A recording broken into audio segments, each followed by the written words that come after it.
if you intentionally and deliberately fill someone's cup,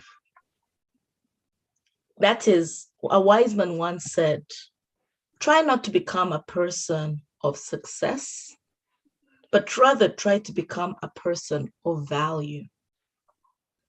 That's what kind humans are about, I would believe. And with this said, I would love to introduce one of the founders of Kind Humans, Lubna Dejani, who is a renowned futurist and one of the first women to study information technology in the 80s, before we had the STEAM movement, the STEM movement. And she has helped encourage more people try to become kind humans, but also has been involved in a lot of technology stuff over the years. Lubna, I would like you to introduce yourself and tell us more about what it means to be a kind human. Thank you.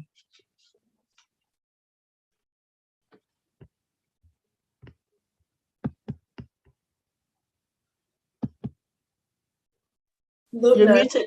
You're muted, sorry. Thank you.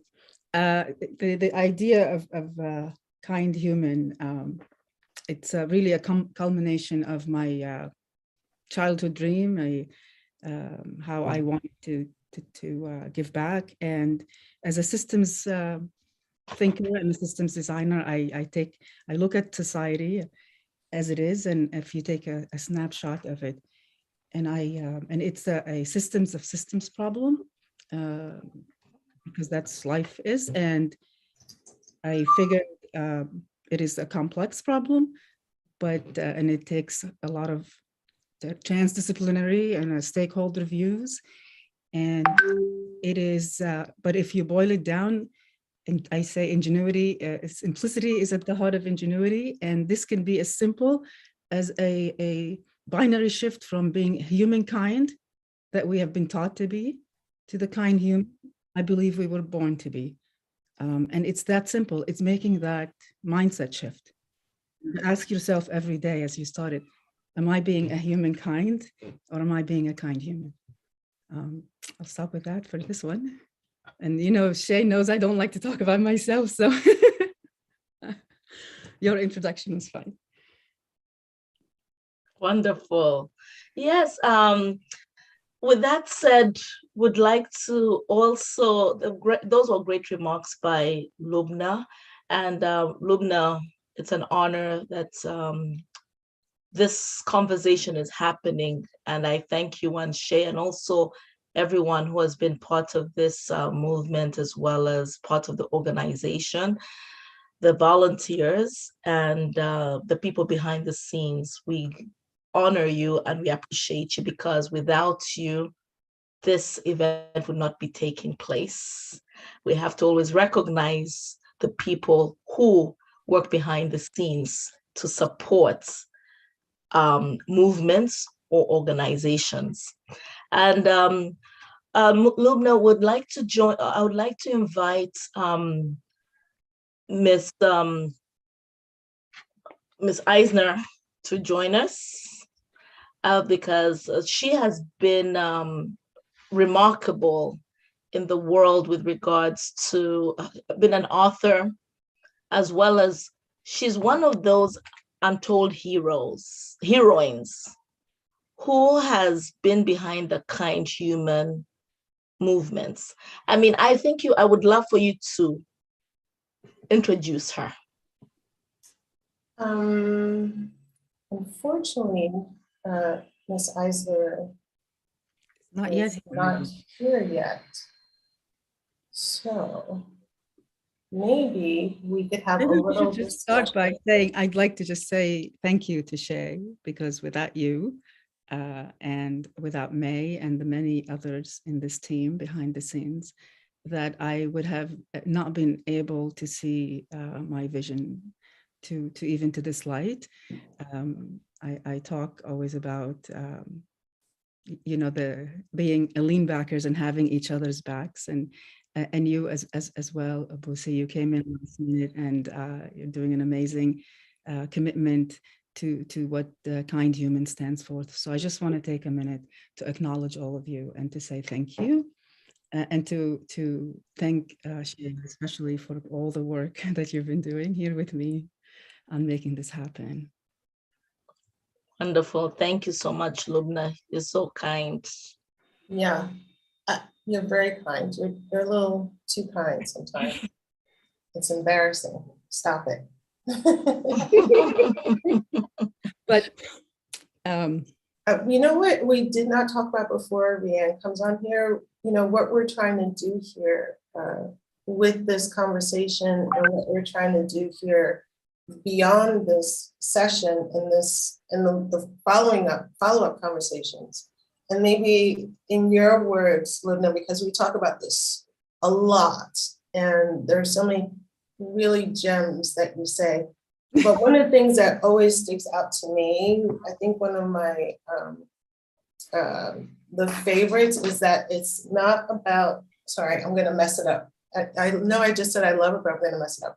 It's not about the choices we make, the choices we make today. The decisions we take today frame the choices we have tomorrow. And I know that you integrate that in systems, in, you know, in the stuff that we want to do for society and the things that we want to do for clean air, for better living.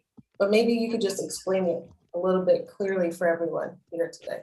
Well, like I was saying, society, and I mean, we all know it's, you know, like Abusi, when she first introduced us, I've been around for quite a bit. For, you know, I went through who needs a 256K RAM, who needs a computer, who needs a .com, who needs a mobility, and it's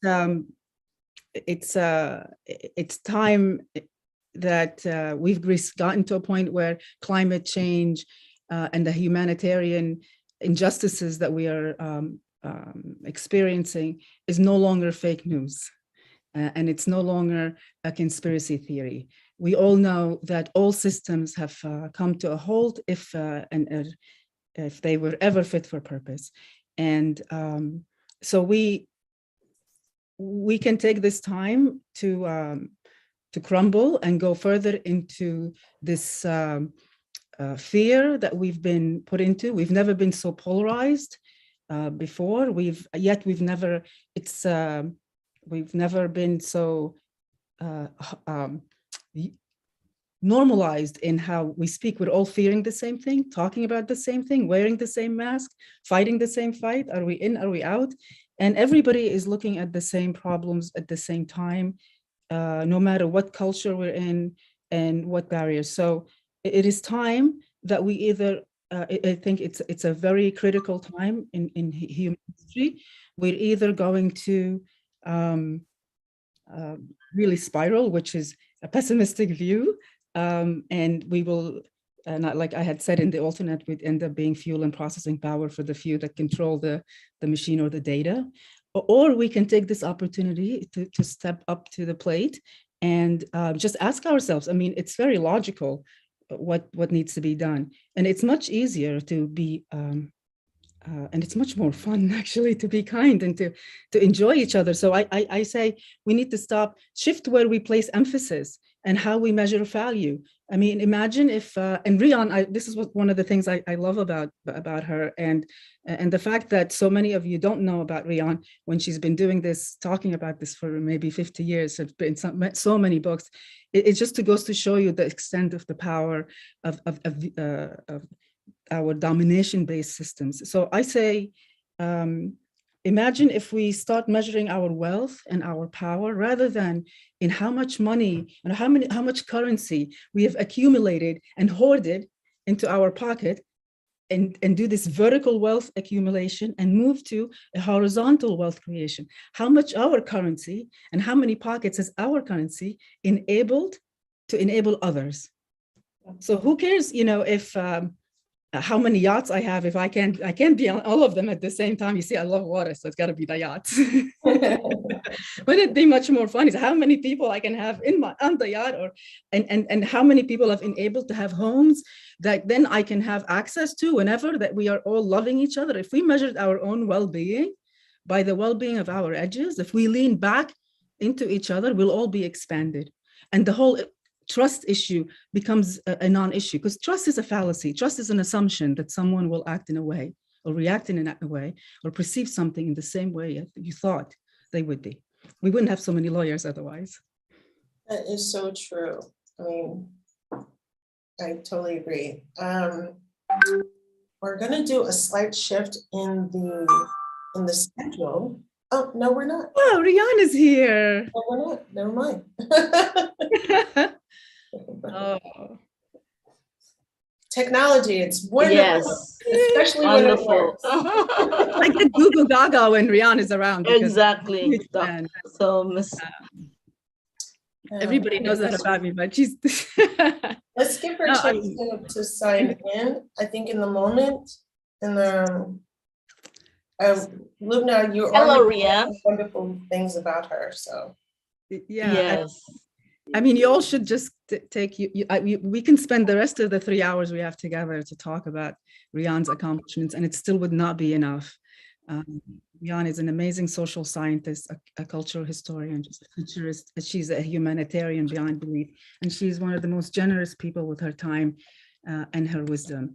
Rihan, welcome to our stage, and thank you so much kindly for your kindness and for your presence. Thank you. Well, I'm delighted to be with you today, and I apologize for being a little bit late.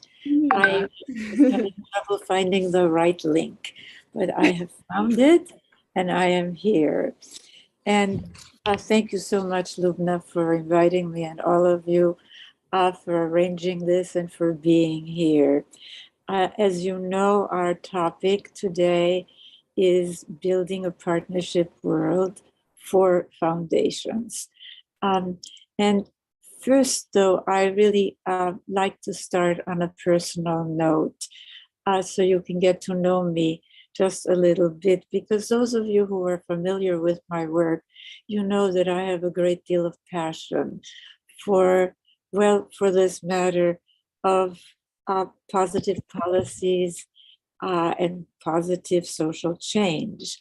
And that passion is very deeply rooted in my childhood as a child refugee with my parents from Vienna, where I was born, from Austria, from the Nazis. And that really was a very traumatic time. We became overnight hunted with license to kill. And in terms of my conceptual framework, as I've introduced to you, it was a massive regression to a domination system. And that trauma led me to questions that I'm sure many of you have asked at some point in your lives. The question of why, when we humans have such an enormous capacity for consciousness, for caring, for creativity, why then has there been so much insensitivity, so much cruelty, so much destructiveness? Does it have to be this way? You know, we're told stories about original sin, selfish genes, makes it sound really like it's inevitable. Or are there alternatives? What are they? And what do we need to do to build them? And these are the questions that eventually led many years later, of course, to my multidisciplinary, cross-cultural, transhistorical research that focuses, and I want to emphasize this, not only on deconstruction, like so much of what we hear today does, but also on reconstruction. How can we really build a better world? And specifically, it focuses on identifying the core components of societies that support, well, our positive human capacities and how we can build these kinds of societies. Now, my whole systems approach, and I emphasize whole systems, as you'll see in just a minute, it identified two social configurations, two social categories that really go beyond the ones that we're so used to, like right, left, religious, secular, Eastern, Western, Northern, Southern, which a colleague of mine calls weapons of mass distraction.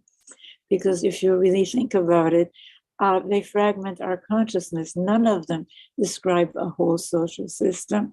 Moreover, and you'll see how really important this is, they either ignore or marginalize nothing less than the majority of humanity, women and children.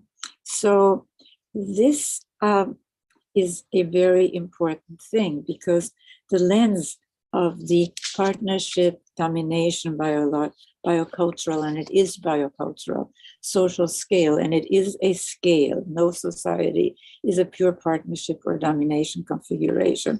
What it reveals is the relationship, which is otherwise not visible, on the one hand, between our intimate childhood, gender, and other family and other intimate relations on the one hand, and yes, politics and economics on the other, showing that we have to look at the whole picture and the whole system if we are to build a world that is more peaceful, more equitable, a kind human world. Now, using this new lens to look at modern history of the last 300 or so years, we can see something that otherwise seems random and disconnected, having a pattern. And that is that all the progressive social movements have really challenged the same thing. They've all challenged a tradition of domination. The Enlightenment movement challenged the so-called divinely ordained right of kings to rule over their subjects. The abolitionists and then the civil rights, now the Black Lives Matter movements, challenges another tradition of domination, doesn't it? The so-called divinely ordained right of a, quote, superior race to rule over, quote, inferior ones. The feminists and then the women's liberation, the women's rights movement challenge another so-called divinely ordained right of men to rule over the women and children in the, quote, castles, you know, the military metaphor, if you think about it, of their homes, all the way to the environmental movement, which challenges our once idealized, hallowed conquest and domination of nature that at our level of technology and of population is really not sustainable. So, but, and this is very, very important, if you really look closely, these movements have primarily focused on dismantling what I call the top of the domination pyramid. Politics and economics as conventionally defined. We'll get to that in just a few moments. And they've paid far less attention to four interconnected foundations of either domination-oriented or partnership-oriented societies. Now, the first cornerstone is childhood. Consider that we know from neuroscience, you know, a so-called hard science, right? That what children experience and observe, especially in their first 5 years, impacts nothing less, shapes nothing less than the architecture of our brains. And with this, how we think, how we feel, how we act, including to a large extent, how we vote. Because, I mean, the good news is that our brains are very flexible and we can change, but many people can't. And so we have the kind of situation today where people are voting, yes, for strong man leaders, which takes me to the second foundation. And again, we're not used to thinking of these things, childhood, gender, right, is the second one, as really important social issues. We're taught to marginalize them as, oh, just women's issues or just children's issues, which is a little crazy, but there you have it. But consider that if you have a society where a child grows up learning to rank the male form, because you know where there are two basic forms, male and female in our species, the male form over the female form, they learn to equate difference with either superiority or inferiority, dominating or being dominated, being served or serving, and they internalize a template. And it goes along with, well, they internalize a template for in-group versus out-group thinking. And it goes along with racism, anti-Semitism, anti-gay or transgender. It doesn't matter. It's this in-group, you know, we're nice to the in-group more or less, sort of, but oh, the out-group, we dehumanize, you know, it's less than right, which takes me to the third component. And as I said, these foundations are all interconnected, and that is economics. Now, consider that current economic systems, and this is just one salient aspect, and I'll get back to that, both capitalist and socialist, by the way, they fail to properly value and reward the most fundamental human work, the work of caring for people and for nature. I mean, think about that.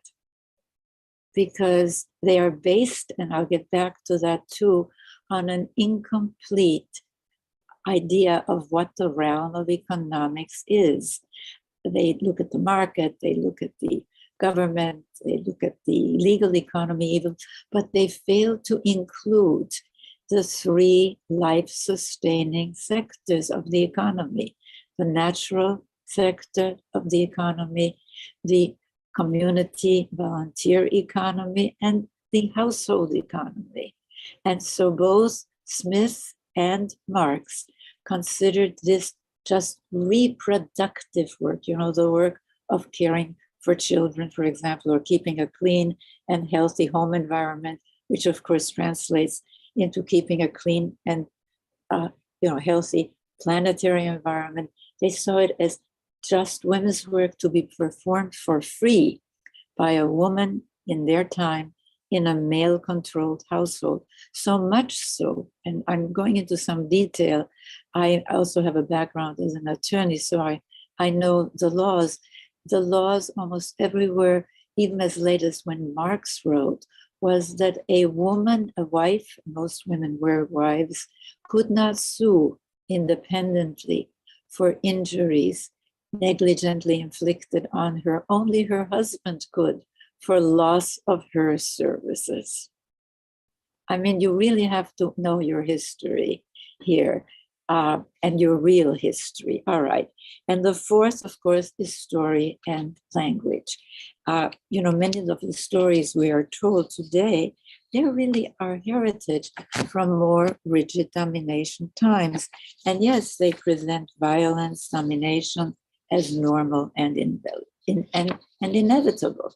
So it is, and this is the point that we have to understand, it is on these foundations of childhood, gender, economics, and story and language that domination systems of strongman rule, of violence, have kept rebuilding themselves in regression after regression. For example, Putin, a strongman ruler who launched his barbaric invasion of Ukraine, also radically reduced the penalty for family violence in 2017. So it is now substantially less than the penalty for hurting or even killing a stranger. If you kill a wife or a child, or if you harm a wife or a child. Why?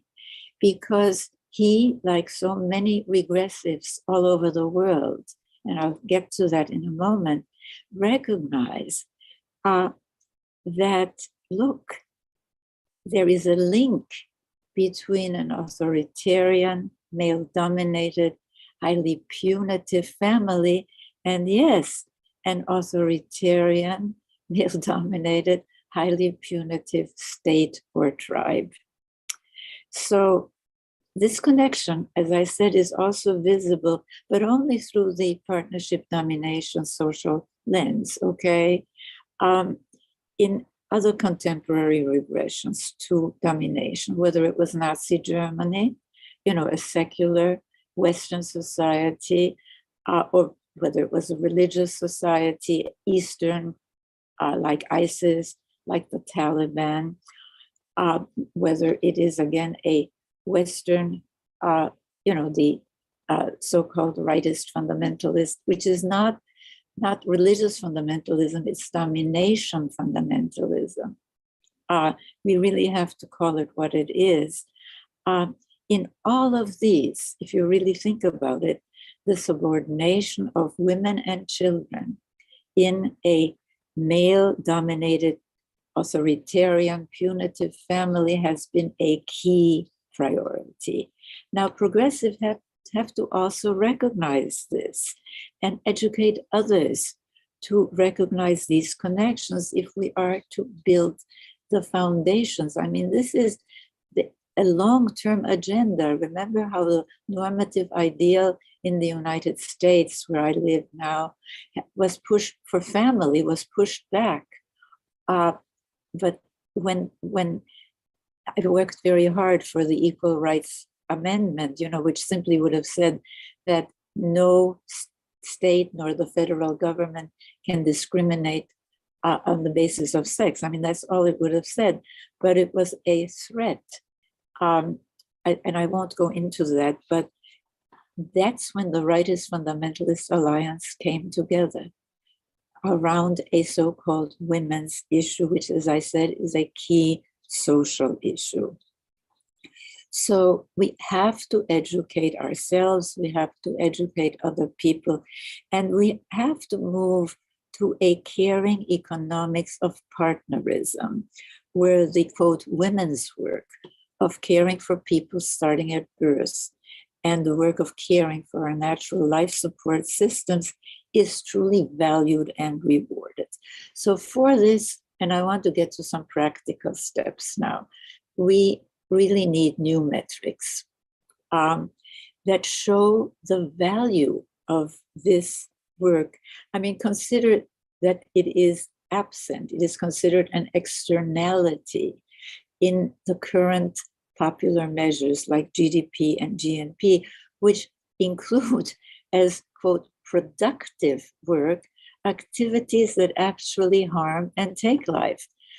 Selling cigarettes and the resulting medical costs, the resulting funeral costs, they all make GDP go up, don't they? A stand of trees for which we depend to breathe is only part of GDP when it is dead, when it is a log. Otherwise, it's a, quote, externality. Now, that doesn't make sense.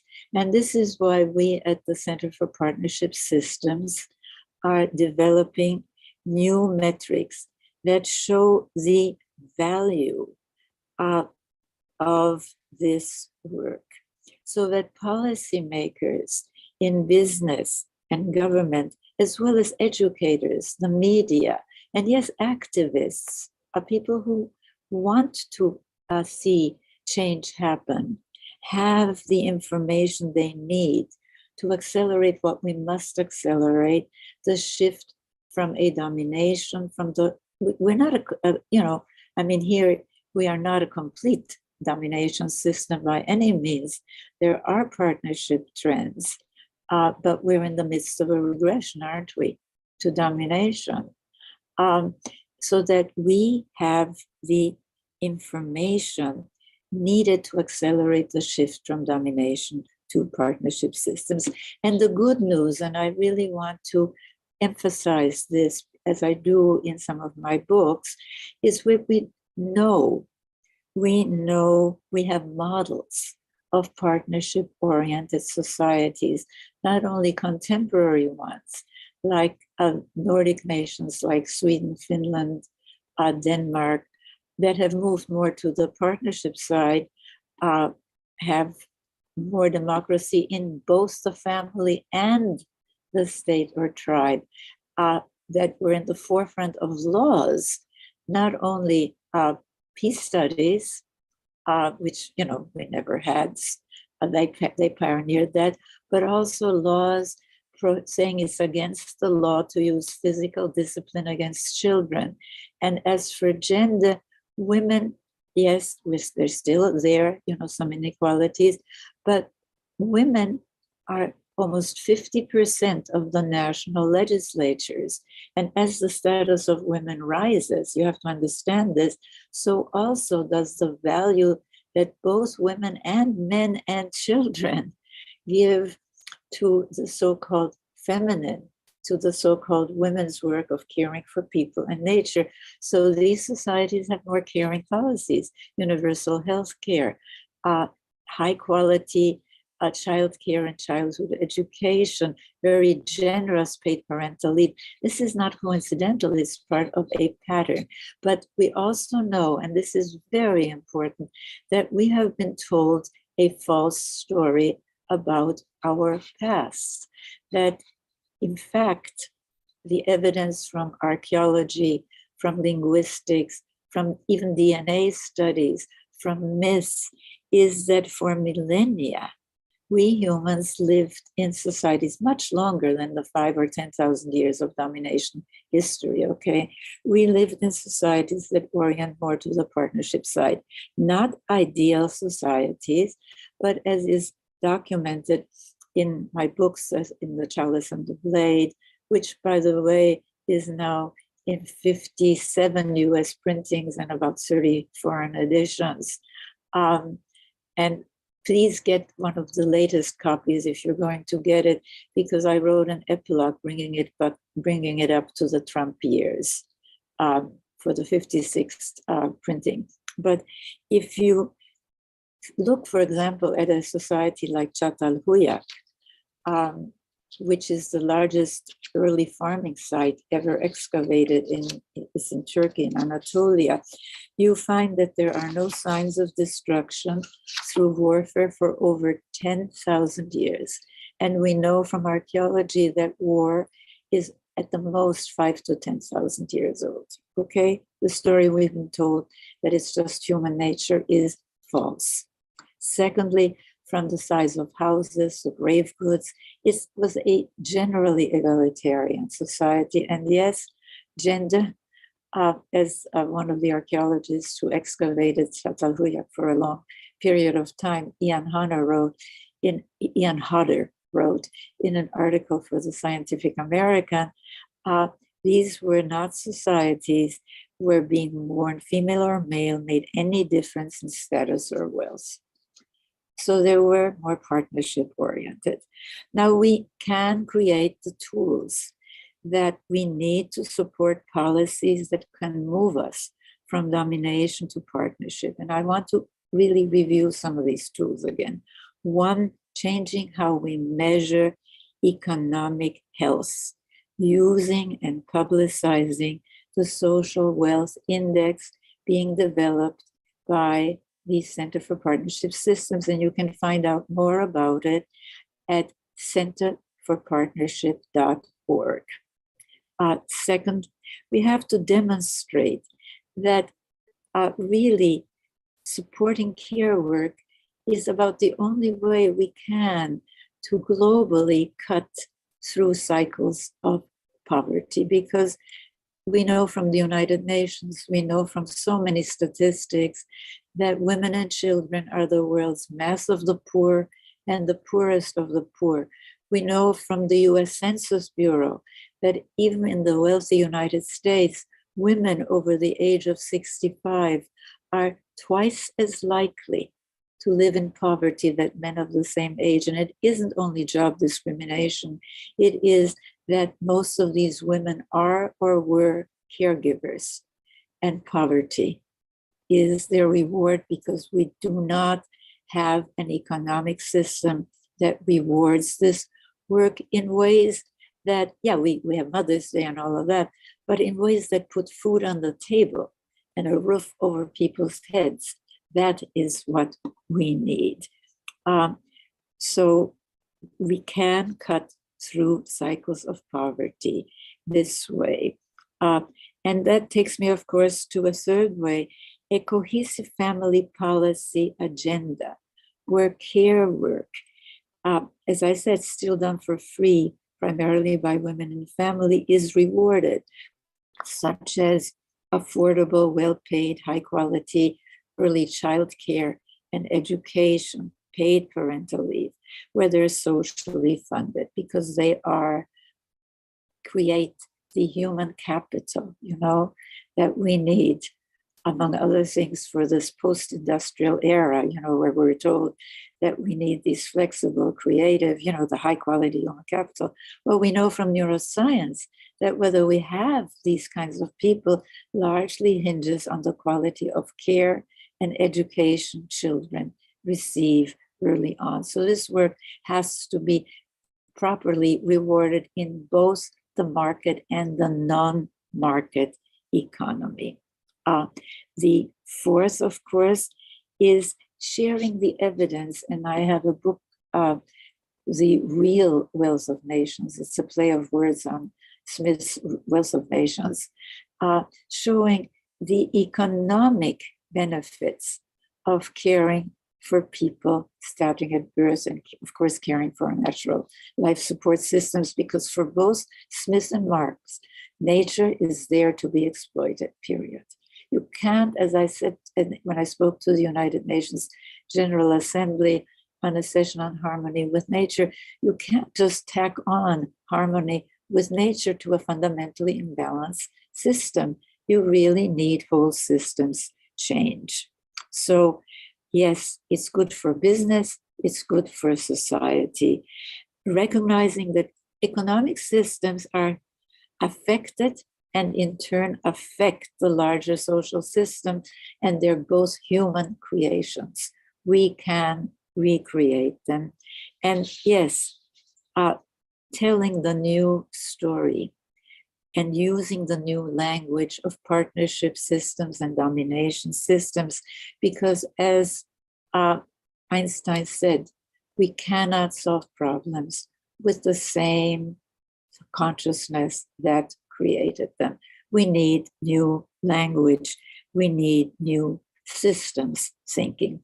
So all of us really have a role and a responsibility to accelerate this shift to a more equitable, less violent, sustainable partnership future, a kind human world where our enormous capacities for consciousness, caring, and creativity are supported.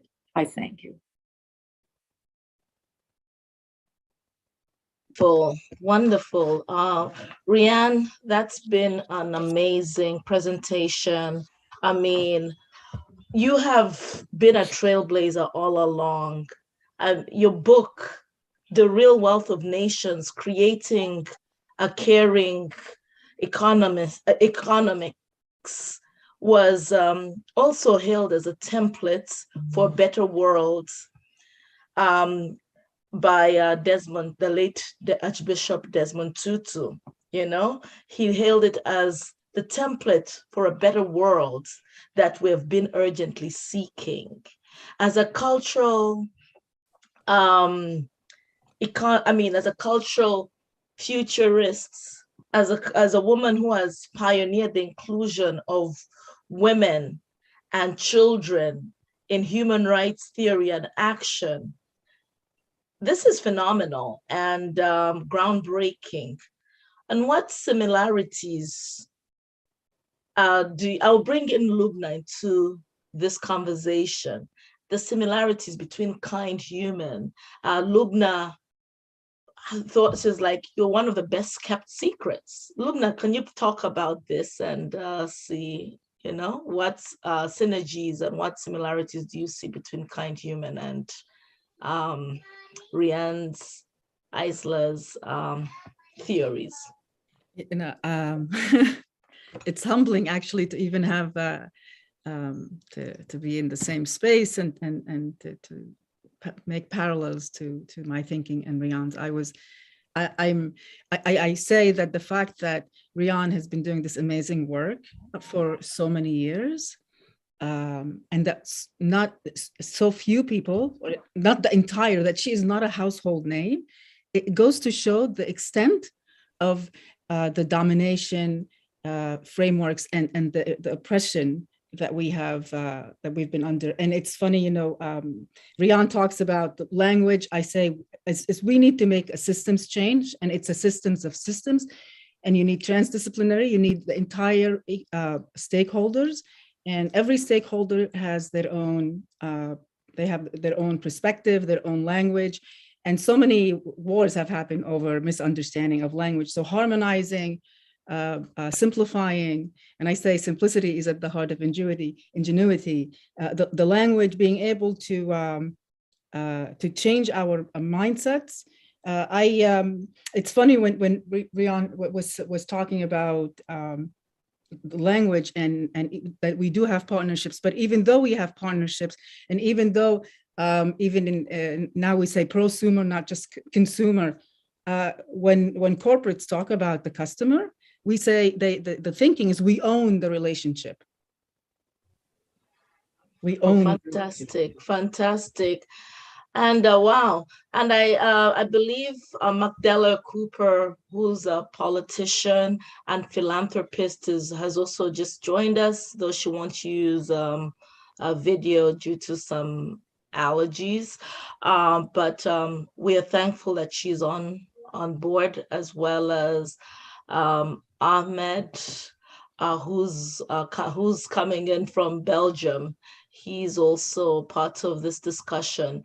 Magdala, I wanted to ask you, as a philanthropist, as well as someone who's seen an opportunity with regards to policy on the African continent.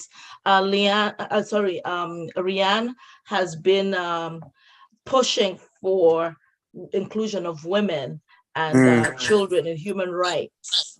And what do you see between, what does this mean to you as Kindhuman, someone who's in philanthropy, helping those who haven't had access to anything and creating room at the table with regards to policy? Well, Busi, thank you so much for... I think that was, Magdala? Yes, I can hear you guys. I can hear you. Heard. Okay. Yes.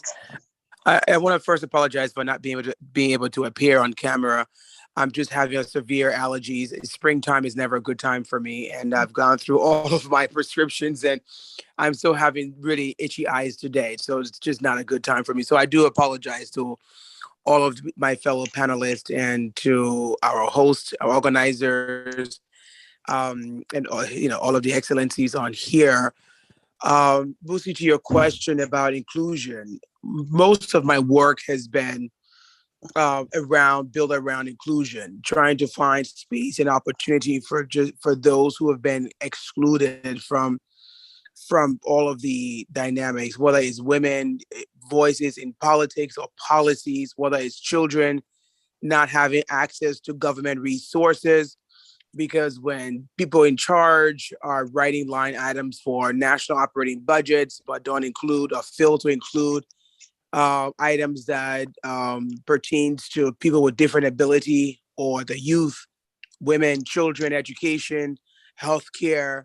My work has primarily been around inclusion. And so we build schools to give young people an education when government budget cannot reach the public school systems and kids cannot afford to go to school.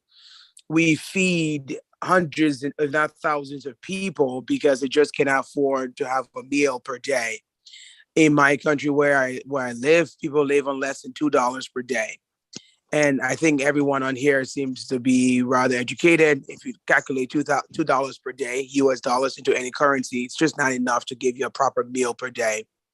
So the whole concept that Lubna is working on about kind humans, it's something that I take to heart because, number one, none of us would have ever reached to where we are without having some trace of a kind human in our, I guess you call it in our lineage. I talked to my colleagues who lived in the United States, and they said, well, it is the United States and other developed countries' responsibility to give a hand to a developing world. And I said, look, we in the developing world have to play our part.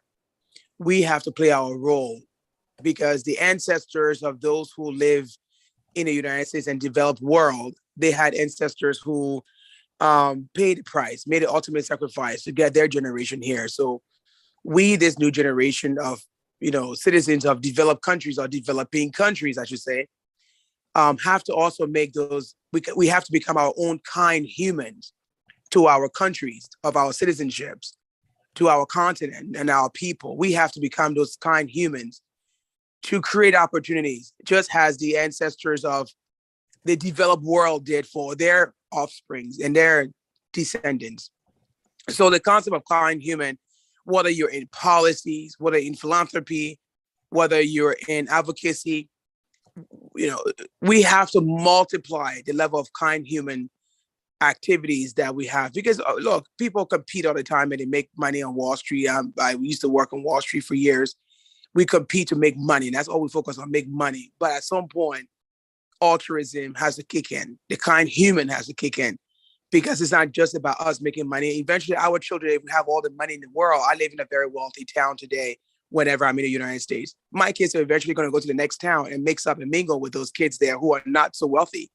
And so it is my right as a mother, as a citizen of the global universe, to create an opportunity for those kids in the next town, because eventually they're going to be at my doorstep wanting to play with my kids.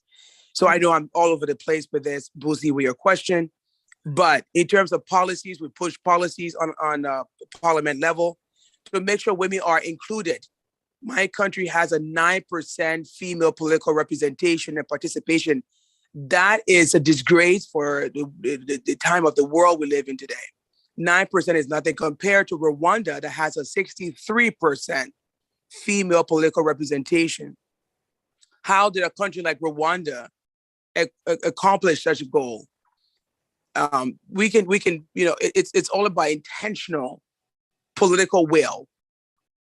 Governments and leadership have to make policies that forbids already existing laws from hindering women, the youth, people living with disability and other minorities, with people of different orientation, to participate in the national body politics, because this is where decisions are being made on a national level.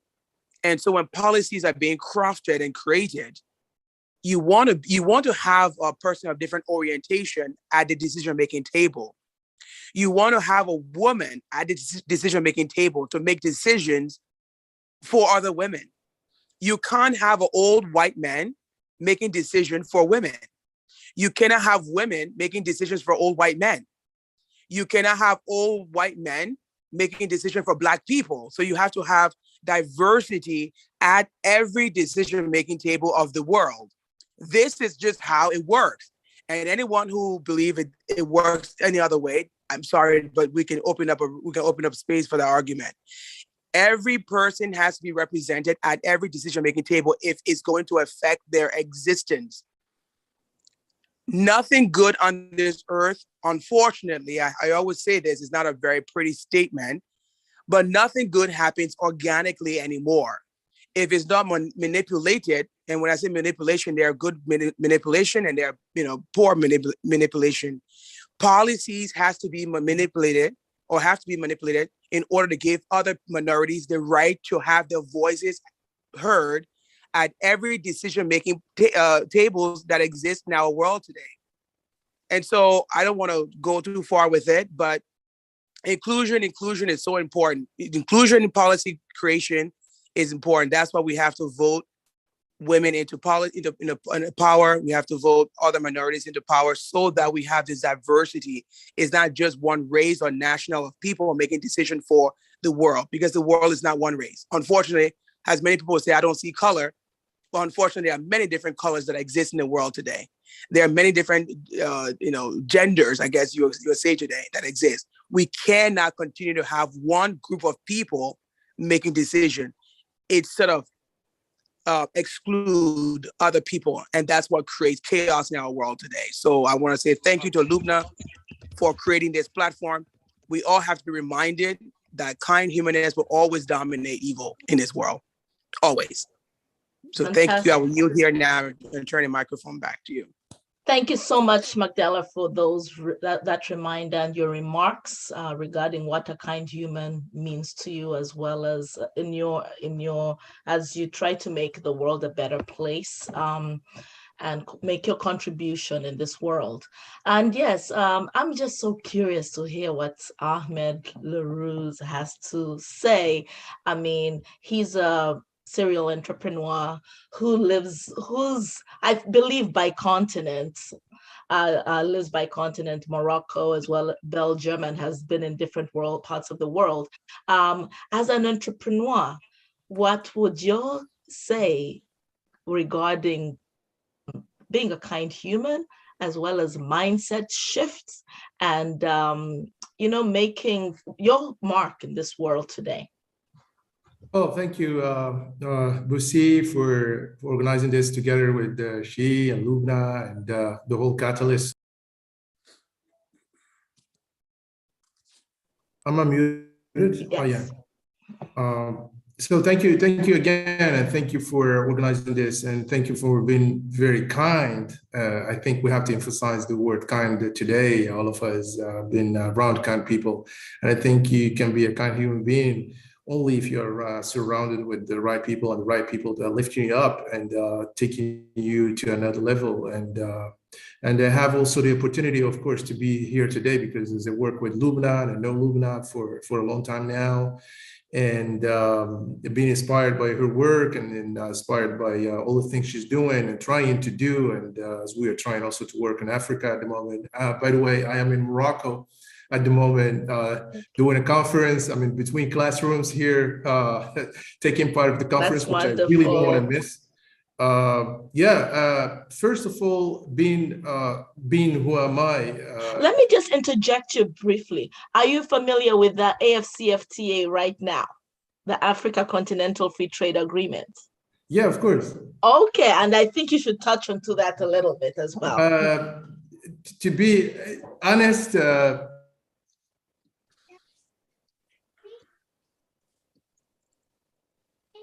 we've lost you froze.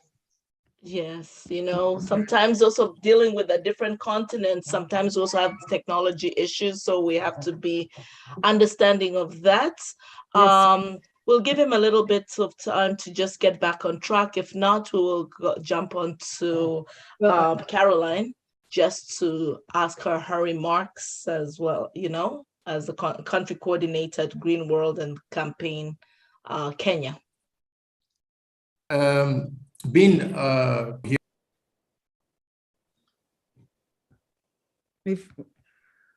Okay, it's kicked off. Sorry about that. Caroline, do you happen to be on the line? Yes, I'm online. I don't know what it's saying, Mira, but I'm here. Yes, all right. Please join on. You've heard Rian's remarks as well as Magdala's remarks and Lubna's remarks. What does this mean to you, being based in Kenya? Oh, thank you. Thank you also for the opportunity to be here. I think it's a timely conversation, the whole concept of being kind human, because I think we are so based in just surviving, getting from one move to the next, being just the humankind. And we've had this dissociation with nature, and it's caused a lot of problems because even the whole idea of climate change right now that we're facing, and also the pandemic, it's because of that. And also the whole idea that we want to monetize everything. So I think for me, this is really good. I hope that through different efforts, I really believe in collaboration. I think I'd like to thank Lubna on that front, because in Kenya, she's trying to we are trying to set up the Kindhuman Foundation, and it is really based on collaboration. I think it doesn't go more than that. The whole idea of collaboration is about kindness. It's about our oneness, because I think there's a common saying in Africa that I am because we are. And that's, I think, is the epitome of Kindhuman. I think on my part, for the last 12 years, I've worked with indigenous communities, mostly in arid and semi-arid lands. And my main goal is to redefine what it means to be poor. So the whole idea that people look to us in African countries as poor because they want to monetize everything. It's about the money we have in our pockets. It's about the GDP in our country. So I really want to change that perception, because they go to communities and they have a lot of resources, and they are rich in their own way. So if we can change that, not just from the world view, but also mostly from the community point of view, that has been my goal. So I've worked with communities to leverage on their own inherent skills and resources to develop regenerative food systems and reforestation models. I've also helped to pioneer a mutual credit economic systems. I think the word is co-creation, so that's what I'm saying, to help, because it's mostly the community that's doing it. I'm just there, to learn from them and sort of facilitate. So the whole goal is to encourage sustainable use of the environment and also address liquidity issues for the mutual credit systems. So it's almost like, are you talking, Bas? It's almost like a liquidity, it's to address liquidity issues. So essentially, when I set it up, it was like a promissory note. We are trying to tell the community, just because you don't have money should not be the end of you meeting your basic needs. And why is it that we want to tell people you should not eat because you have a piece of paper? Is there another way to look at it? And if they're unable to meet their basic needs, is there possible that we can draw down so that we can be able to help them to access food, balanced diet, and also not to peg it on their ability to access money? Because like some of the communities I work with don't even have access to banks. And so if you tell them, if you can get a loan, that's when you can meet your basic need. That's when you can be able to improve your business. I think that's wrong. It's not being a kind human. We should be able to tell them, you are culturally rich, you have networks. And also as Africans, we really like to network. Our wealth is in our communities, and we have that. And so if you can be able to leverage that through systems like community currency systems, whereby they have mutual barter trade systems. So essentially the community promises itself, you will not go hungry in this community as long as you have something to offer. Or even if you don't have right now, you can benefit the community in other ways. And it's really beautiful to see how people come up with ways to add value to the community. And so, yes, yeah, so I think for me, that's it. Collaboration, anchoring our connection to the natural world, but most importantly, we have to run away from the monetization of everything, because it redefines the idea of poor, and all communities I've come across are really rich. They have a lot of inherent resources. I think if we get kind to each other. Thank you. Thank you so much. That's wonderful. And Ahmed is back, but since we're having this conversation, I will bring you back after bringing Shay on, because we're trying to have more of a fireside chat. And so Shay, tell us how this appeals to you. You've heard the different people speak about what being a kind human is, and you as a co-founder of Kindhumans, what do you feel about this today? What's happening? I think the conversations tonight are just so poignant to what is going on in the world. Honestly, I feel like we already know some of these things. The conversations have been going on for years. If you look at Rianne's work, and it's not just her, but other people, it's just, I think now that we have gone through a pandemic, everything became more heightened. So I'm excited that the conversation is becoming I wouldn't say mainstream, but we're getting a lot closer to it, still with a lot of resistance. So I'm happy to be hearing what we are having, the discussions we're having here today. And I think it's so important that we continue to have these talks and we continue to make people uncomfortable if that's what it takes. Yeah, that's how I feel. Yes, awesome, great job. Ahmed, I'm sorry. we got you back. No, no need to be sorry. And you know what? Internet.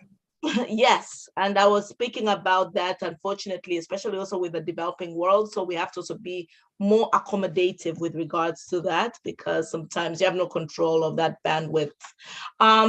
So you've heard the conversations that have been happening with Magdala, with Honorable Magdala, with Lubna, Shay, as well as Caroline, and then back to Miss Eisner. What do you, as an entrepreneur, what's your take on this whole phenomenon?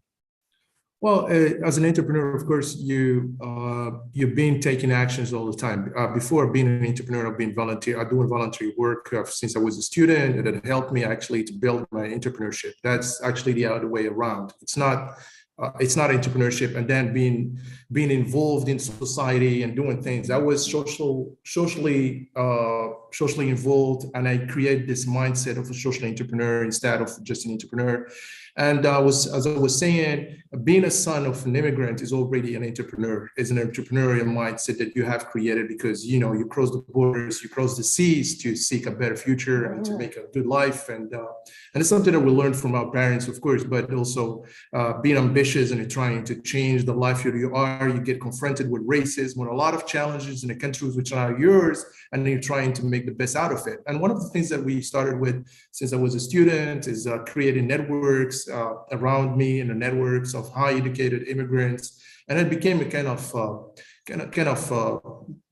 not a motivation, but it became kind of a culture that you're trying to create, because I knew that marginalized people, that Lubna and I, for example, were on a board of a bicultural network called A Seat at the Table, which is one of the largest networks in Belgium at the moment of bicultural youth, organizing different events to connect them with the CEOs of the top CEOs of Belgium.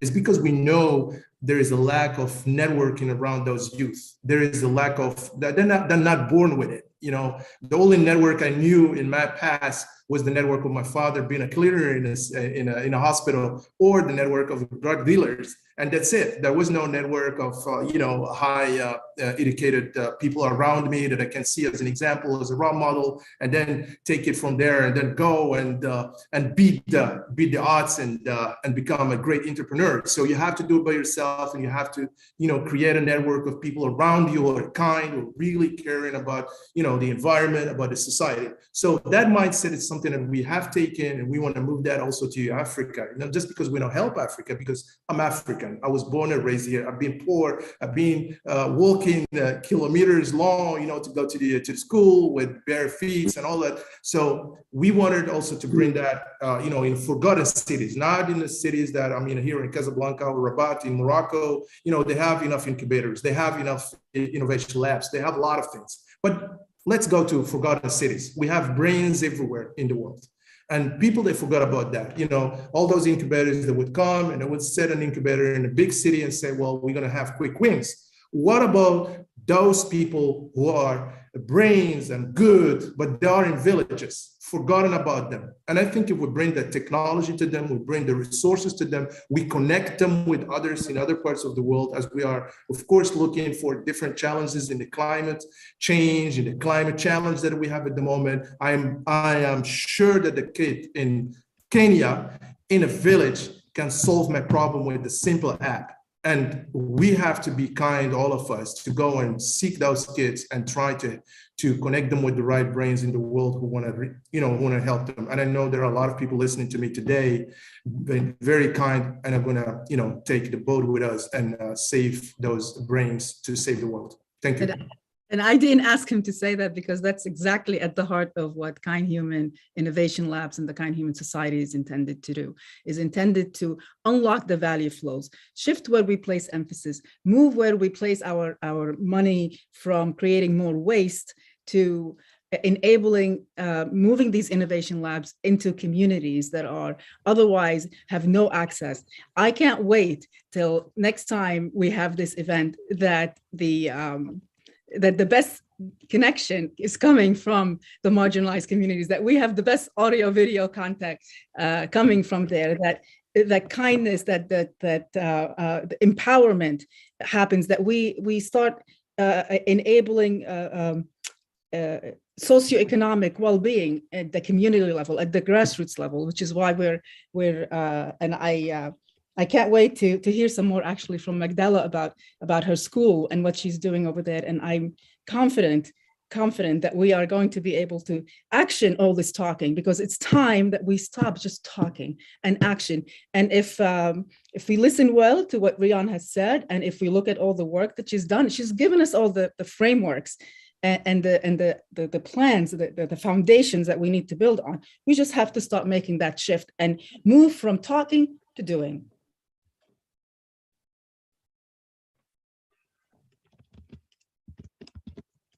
I will just thank you, Lubna. And I want to also thank all the other people who have spoken, who are really working on the grassroots level. And certainly that is so vital.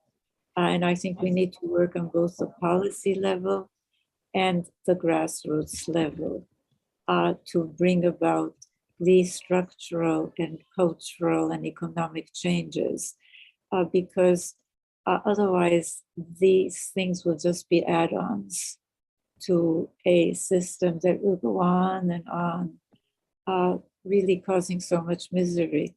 So I want to thank you all. I'm going to have to leave, but I am glad that I got the opportunity to hear what you're doing. And again, thank you, Lubna and Busi and Shia and all of you for arranging this. Thank you, kindly, thank you. Thank you. Thank you so much, Rian. We appreciate your contribution. And yes, Magdala, are you there? Is Magdala on?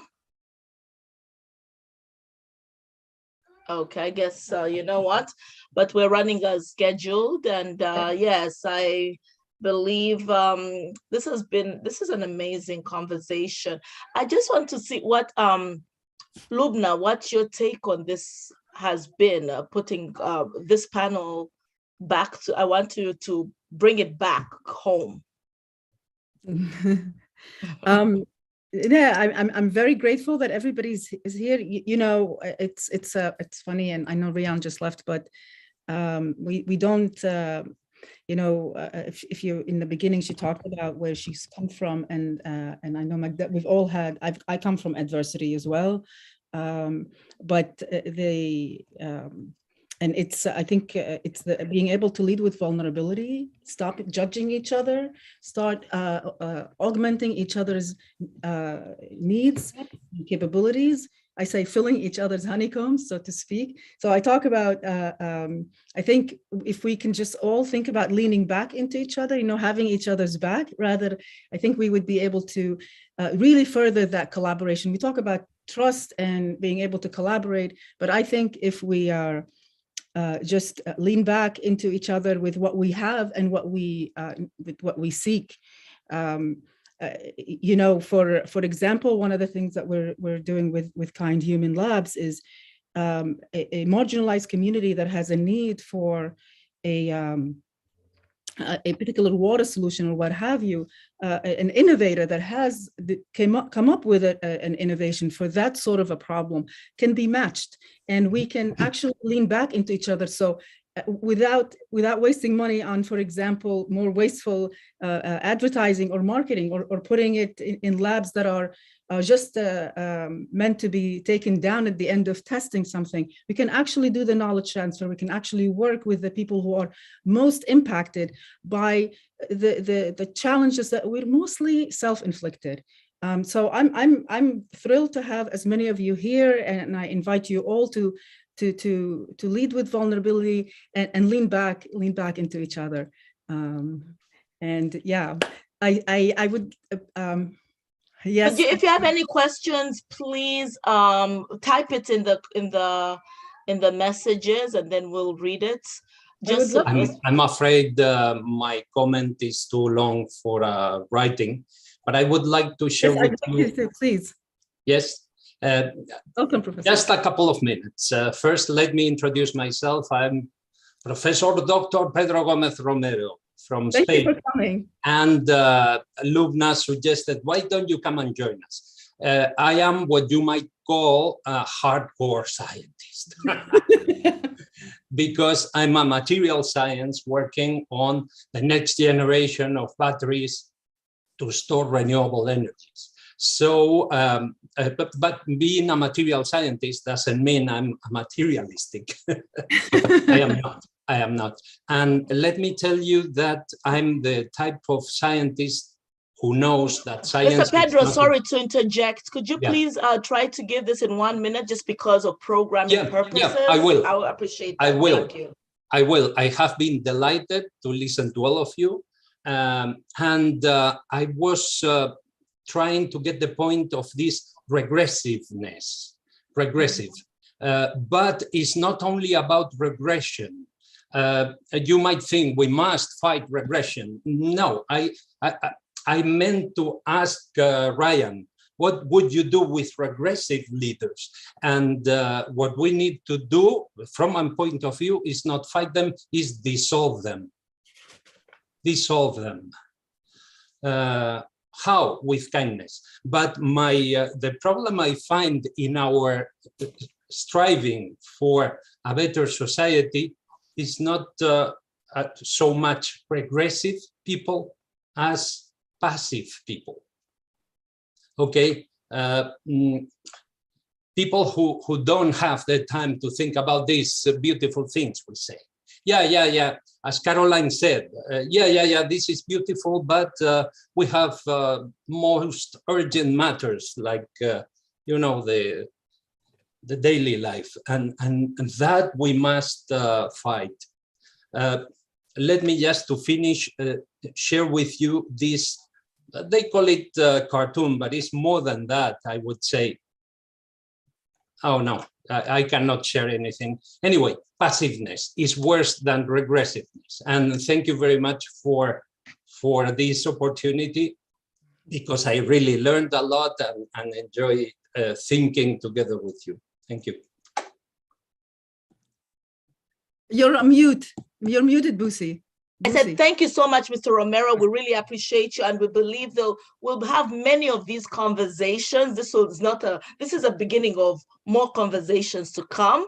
It's just that time is of right now. We are running behind schedule, but we definitely know this conversation will be tabled, and yes. And so, Ahmed, what would you say, respond to Mr. Romero's what he has just said in just 1 minute before we go to our keynotes? Well, it's a very difficult question because, to be honest, I heard something about progression, and to be honest, I have to think about it. If there is another question, good, but I think it's emphasizing something important to think about. And any comments on that at the moment? No. Yes, and sometimes it's okay to acknowledge when you don't have an answer for something. You don't have to just answer for the sake of answering, but maybe it's worth triggering our thought process. So without further yes, Lubna, do you have anything? It's certainly one worth reflection. Yes. I'm glad you asked him and not me. No, no, I just, wanted to make it to mix up the pool. because you already know Mr. Romero as well. So I just wanted to make it more conversational. Yes. And one of the things I would want to just say, I would like to introduce our next speaker, Mr. Richard Georges, who's the president of at H. Lavity Stotts Community College in Tortola, British Virgin Islands. I would love for him to introduce himself and yes, give his remarks. Thank you, Busi. I think you hit all of the major points. Yeah, so I am the president of a small community college in the British Virgin Islands, a British territory of just over 30,000 people. Very small place, very beautiful place, right at the heart of the climate crisis. We suffered historic floods in August 2017, followed by two of the largest and most powerful hurricanes on historical record in Irma and Maria.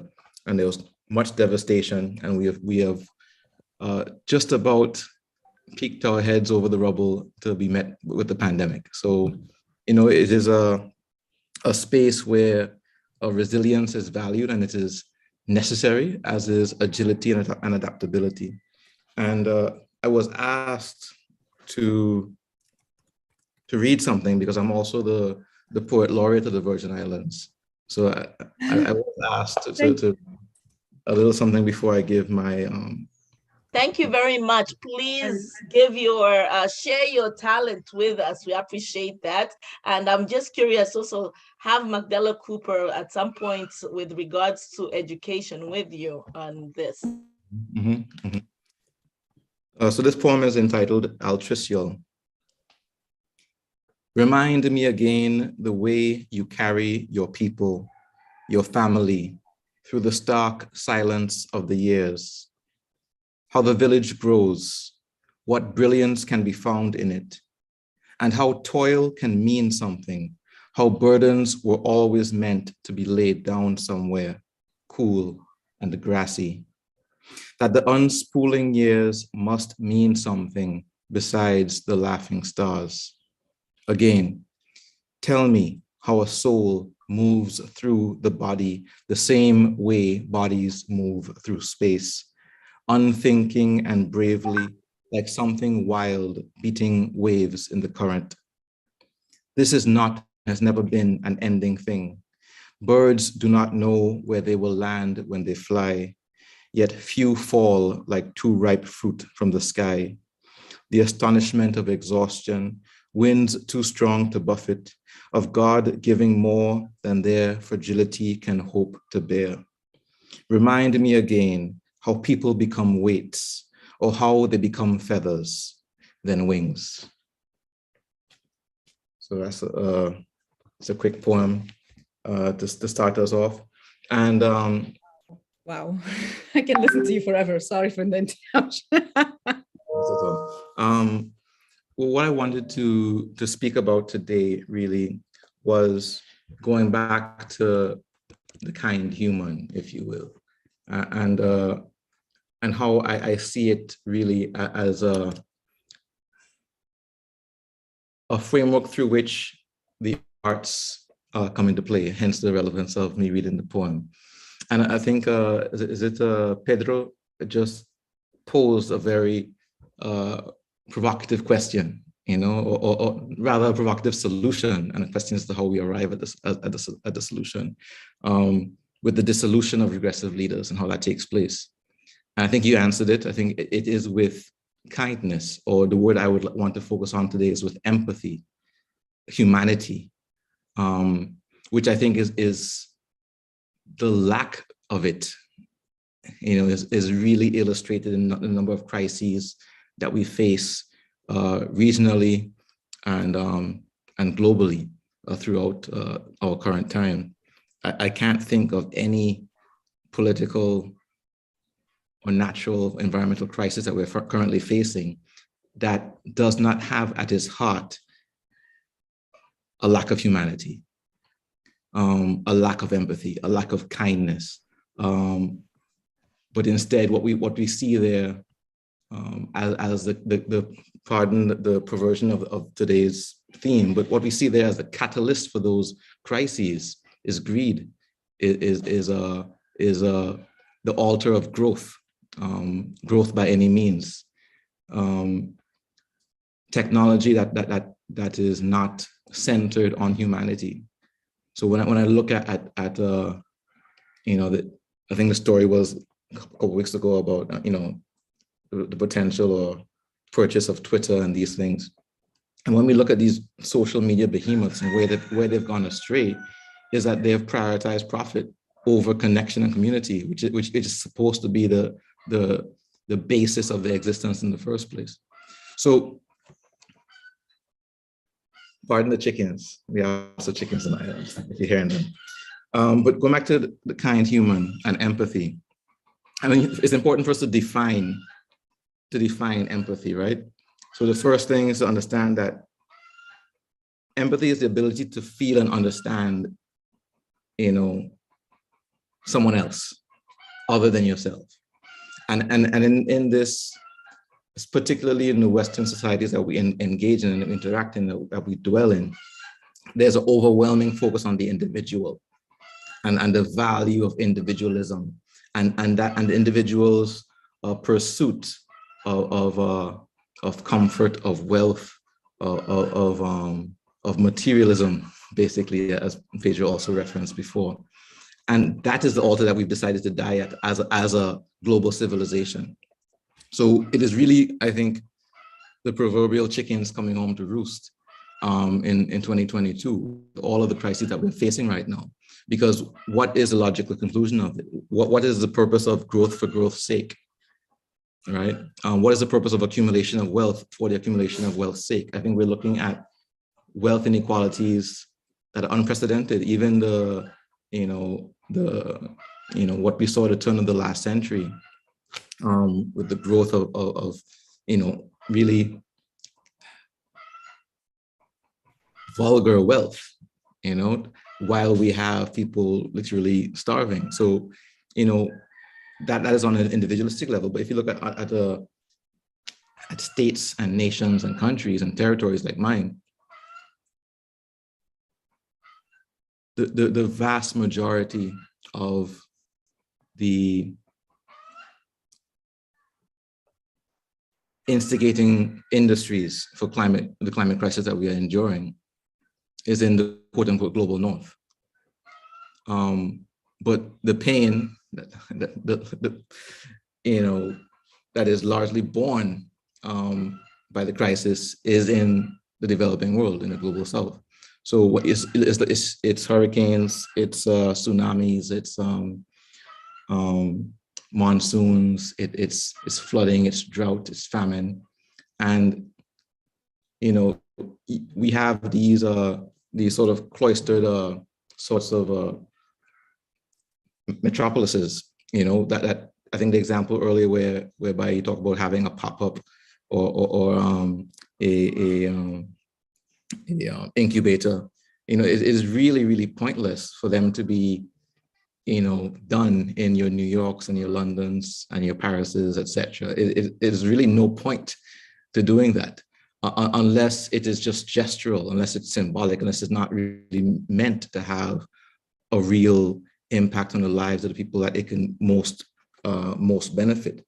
But empathy, comes from the Greek empatheia, right? M meaning in and pathos meaning feeling. So to be in feeling. And not to jump into a psychology textbook, but there are 3 types of empathy. You start with the cognitive, which is to understand another perspective rather than your own. And we are kind of being conditioned, I think, to avoid that first step. We even in our media consumption, we construct our own echo chambers. So we only hear back the types of ideas, that we are comfortable with. And so we are beginning to lose more and more the ability to cognitively empathize with other perspectives or understand why those perspectives might be held, because we cannot engage someone and try to change a perspective until we understand what that perspective is rooted in. The Thank you perspective so much.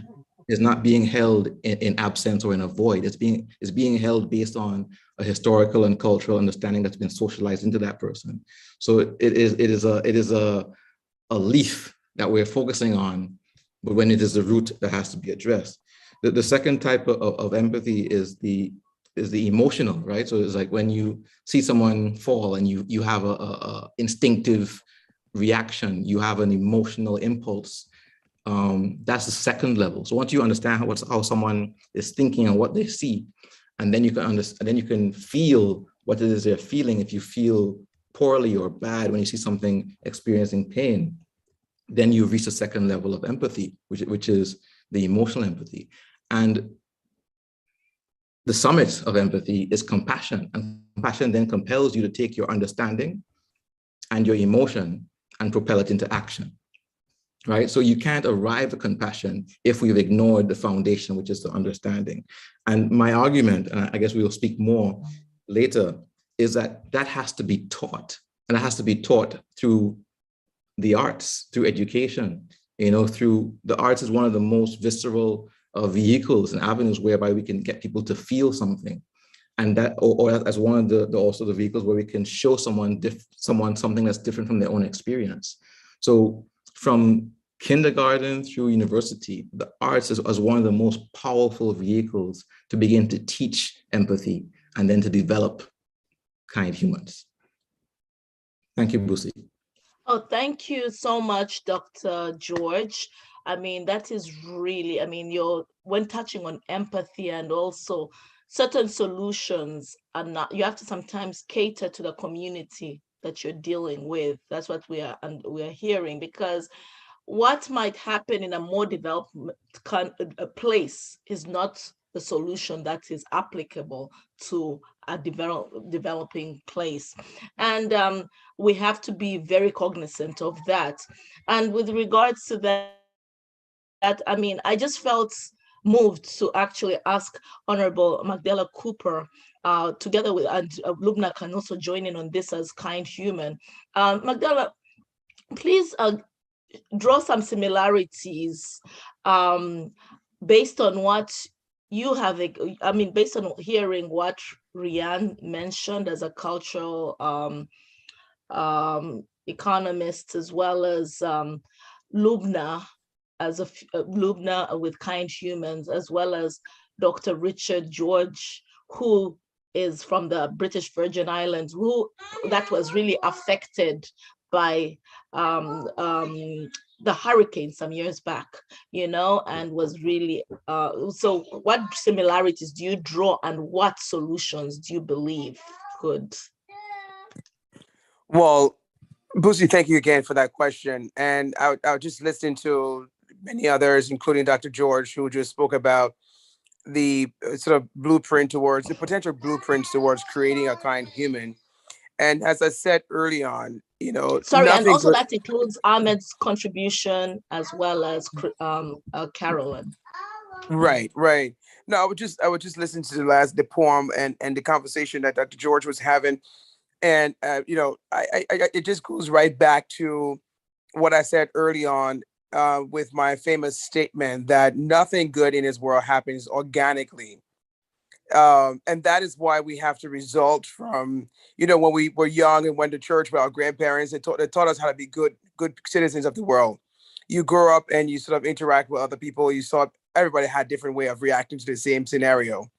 So I believe that nothing good happens, organically in this world. We have to have policies created to protect the rights of people, because we can't expect one citizen just to protect their needs or be kind to another person. So we have to have policies across the board. Yes, policies are not the ultimate end, but it does give, way for others to participate. And I, as a politician, I didn't start off as being a politician. I started off as a humanitarian. I felt so passionately about the suffering of others. I felt this is not right. When I was younger, I was an activist working for several different organizations from my university days. And then after university, I started to work on Wall Street and in New York. I made lots of money. And I thought, well, I was blessed, so I can be a blessing to others. And I kept trying to invest in other people's lives to make their existence better, the human existence better. I built schools. I gave hospital, health insurance to people that I was not responsible for. I started to give women microloans so that they can create an existence for themselves through small enterprises. And when I saw that, women were having a hard time participating in the body politics of their local governments, I built a political party to give women a platform, not just women, the youth, people with different abilities and different orientation, other minorities, a platform to run for office. I saw all of those things. I did all of those things because I truly believe in equality of humankind. Living in a world where everyone is fighting for their place. And I don't necessarily think it's all racism. Of course, it becomes eventually one group eventually start to think that they're more wealthier than the other groups. So it eventually becomes issue of racism and gender and class and all these things. But at the end of the day, I strongly believe that if our leadership can focus on creating and implementing, putting into action the right national policies, that will reduce the level of injustice and unkindness or inhuman behaviors. And I think our governments, and especially with organizations like the United Nations, they can move a little faster. I'm going to give an example, which might be a controversial one here, but in the light of the Ukraine and Russian crisis, where's the strong voice of the United Nations? I've heard the United States, I've heard the UK, I've heard these other major countries are speaking up, but where's the voice of the United Nations? What is the United Nations role? And when we think about it, we think about the United Nations as being the agency of the world that's supposed to police every nation from, taking advantage of another nation. So anyway, I don't want to go too far into that, but policies, I believe that if governments can enforce policies, starting from a district level to what we call in my neck of the wood, county levels, regional levels, national levels, and then it goes international, I really do believe that policies will make the difference. We as global citizens can do our part. I see each individual on here. I'm listening to some of the conversations. I see that everyone on here is doing their part, but that's individual. We have 8 billion people in the world. My country has only 5 million. We can't even see eye to eye on most issues because there's tradition, there is culture, there is religion. Everyone believes their religion speak to them in a certain voice. Their traditions speak to them in another voice. There's social, understanding. So when do we get people to measure kindness? Lubna is kinder than Magdala. Magdala is less kinder than Dr. George, or, it goes on and on. So how do we measure that?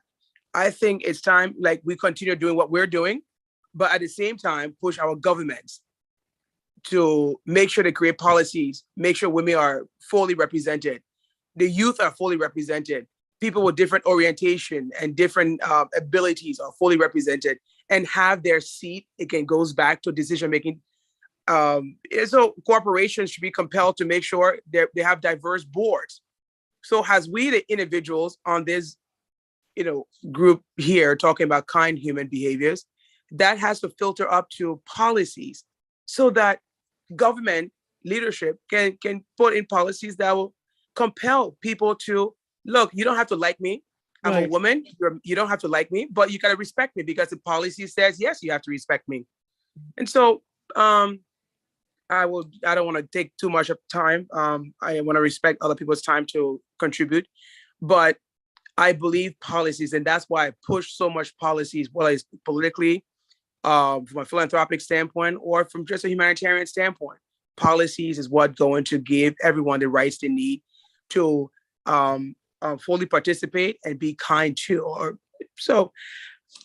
Lubna, I know I won't answer your question.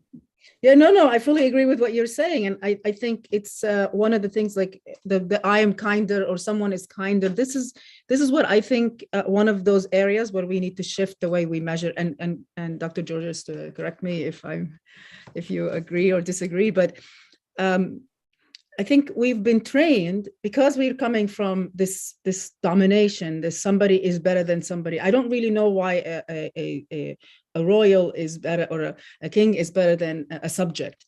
I don't know what their blood is different or something. I don't think so. I think the way we measure we continue to compete rather than compete on how we expand humanity and ourselves together. We somehow are worried about how much we hoard and how much we are against each other rather than with each other. So if we measure our wealth, as you were saying before, by the well-being of our edges and those relationships that we have at the edges, then how could we possibly have crime or hunger or disparities to the extent that? It's not to say that everybody should give everything away. It is just to say that as we look at each other, like energy flows, it's not these. I say we need to move people from under the stick of domination. But Dr. Georges, you talked a bit about. And by the way, I have to say, I love the chickens. We have to wrap up quickly. Oh, sorry. Go on to the next speaker. Is Bryant here? Yes, he is on. And yes. Hi, Brian. Hi, Brian. How are you? Hi, Lucy. I am great. I'll tell you, I feel extra lucky to be here because Zoom kicked me out of the meeting, and Mira basically snuck me in through the back door. So right now I feel like I'm in this illicit speakeasy, is like the great ideas of the day are being shared in prose and poetry. It's very cool. And where are you calling in from? From Sweden. Awesome. Yeah. So tell us a little bit about yourself, and let's just jump to the chase. And yes. Great. And you'd like me to talk into? Oh, I see it. All right, 150. Yes. All right, let's do it. So, ordinarily I'd show you some photos of driverless cars and all that. I'm not going to do that. That's one of the reasons I'm glad to be here, because today's theme is so different, kind human, and it touches on something I care so deeply about, education, and an effort I've been pushing for the last few years, albeit with limited success, to turn a law school into a humane law school. And so even though I'm going to talk about law and law school, I think that the perspective I bring might resonate with other forms of education and other professions. So let me just ask you all, if you would, in chat, what's the first word that comes to mind when you think of a lawyer? Someone who bails you out. Okay. Someone knows you. Are you kidding me? We really got the spectrum there. Yeah. The only way you talk to a lawyer is by finding another lawyer who can talk to the lawyer on your behalf. So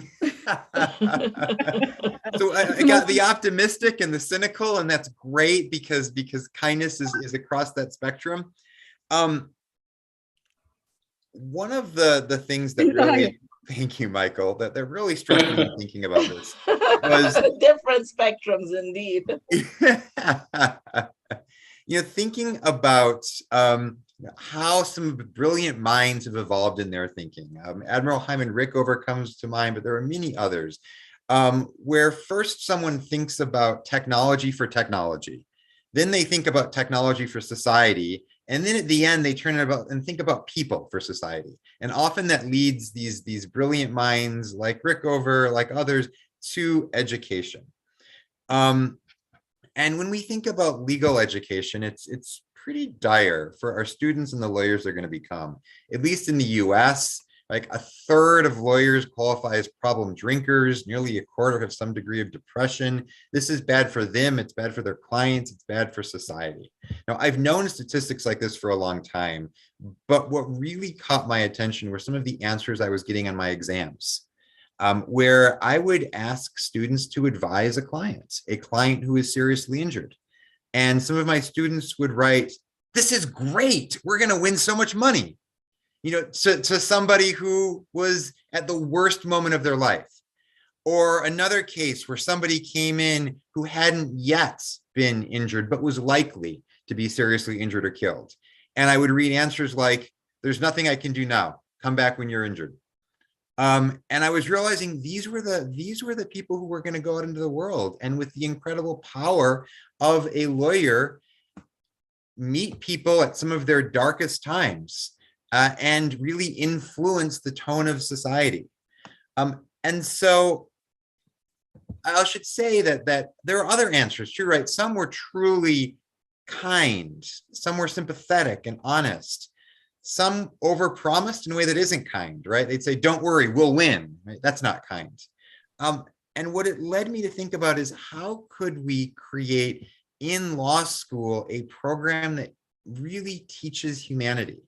And so I used the term humane law school to describe holistic education that emphasizes happiness in the classic sense of leading a good life for oneself, one's clients, and one's community, right? This is eudaimonia. It's happiness in an individually sustainable sense and societally sustainable sense. So Michael, I'm going to preempt your lie thing there and just put a link into chat. And I'm going to talk through just some of these elements. And I would love for the discussion to, in part, touch on, am I being naive? You know, can these things be taught at all? If so, how could they be taught? You know, is there a market for this? And so the key categories are knowing yourself, managing life, expressing yourself, knowing empathy and understanding community, ethics in a more broad sense, and then some practice issues. And I think a lot of these touch on what we've heard about. So under managing life, right? Crisis management, managing fear and shame in yourself, in your clients, and others. What to do when you make a mistake or do something wrong. Compartmentalizing, boundaries.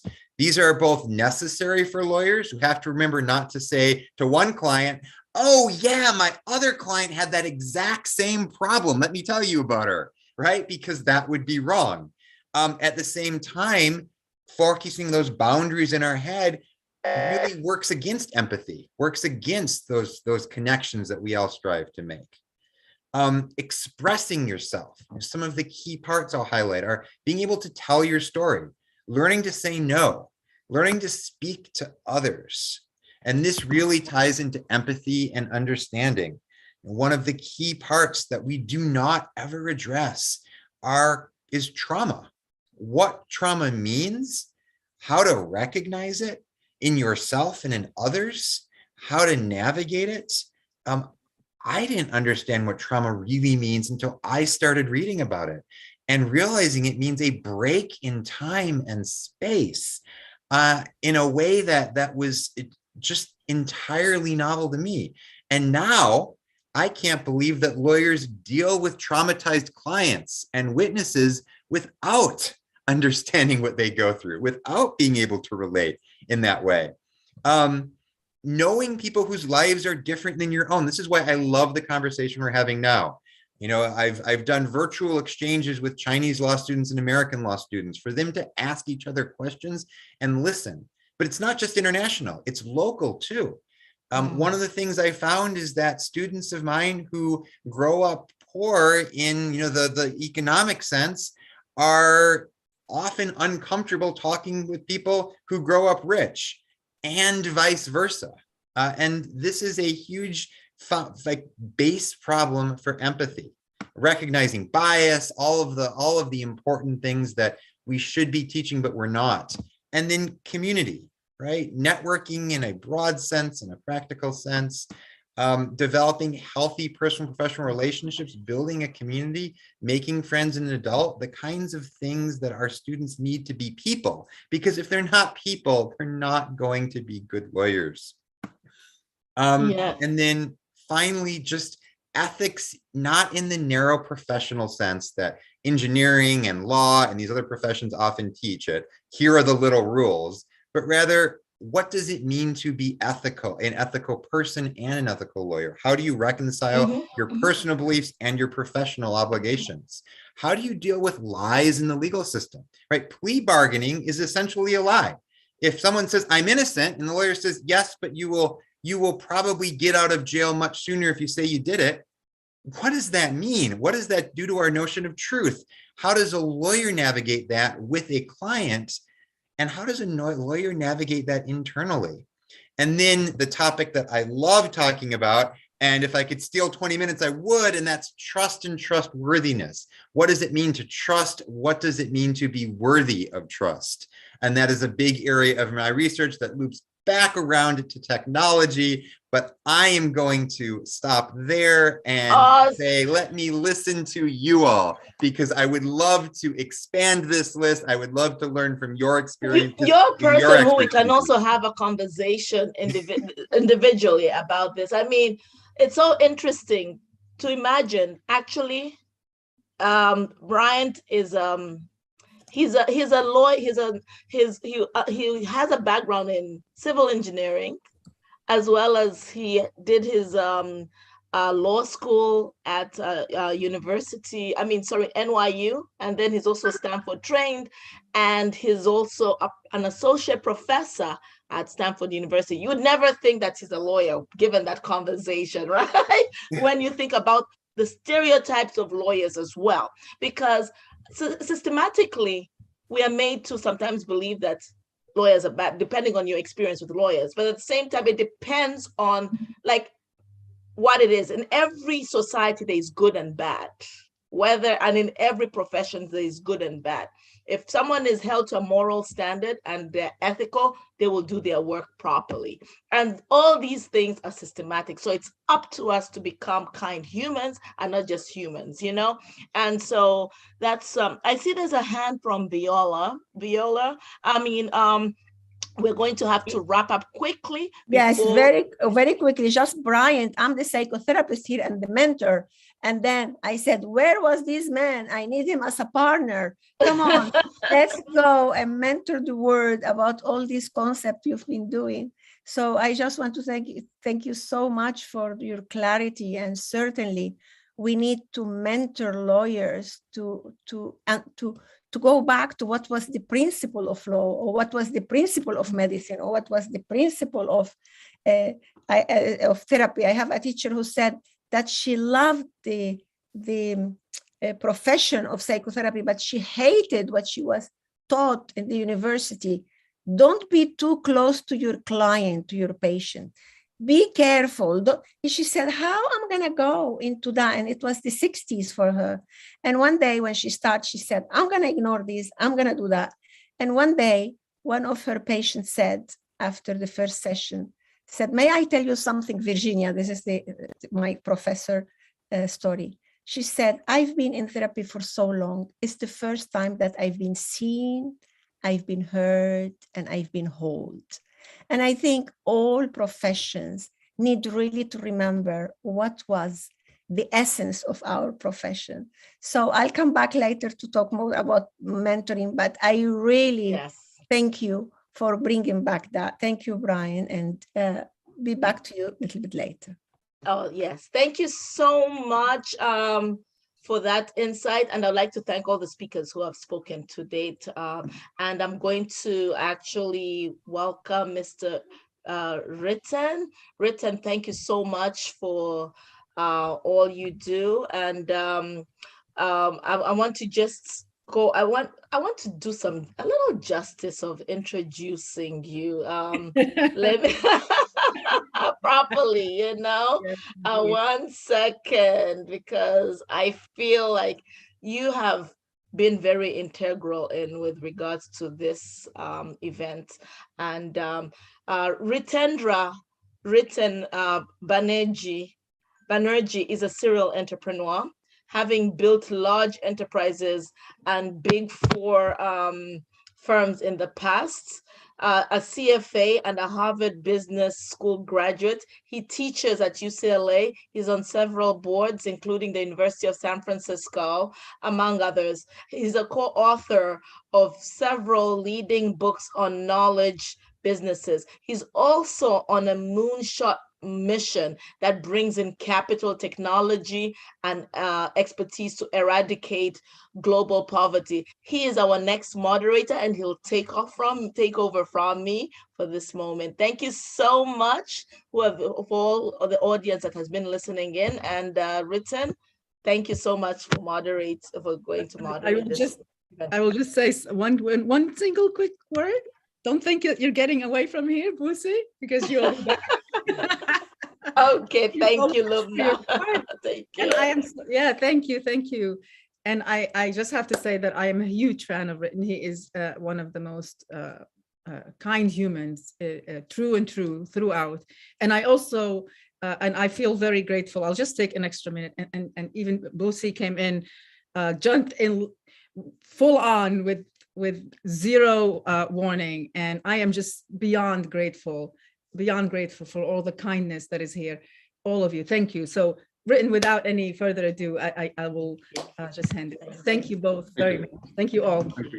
Thank you, Busi, and thank you, Lubna, for being generous as always. And it's very exciting to be here in some august company. I just want to say, Brian, you were just not the only one who was managed to sneak in from the back door. I did as well. And on the lighter side, I'm sitting about 100 meters from the place that actually develops the technology for Zoom. So I was wondering what's happening in Bangalore. And then I guess there was a divine hand, because interestingly, I'm also sitting at about 2 kilometers from a place which coined the term namaste, which is, the fact that I'm here and I bow and I respect the divinity in you. So it must be the kind human blessings that really managed us to sneak in, both Brian and myself, on the lighter side. So thank you. It's been very fascinating. So Lubna, of course, you are the vision holder and the custodian of the kind human movement, and we cannot moderate this. I cannot moderate this without doing this with you. So thank you for being here with us today, and for with the lovely team setting it all up. Of course, Dr. Georges and Bryant, we take the liberty of asking you to be here in the panel with us. We've got Tanguy, Angelo, and Michael.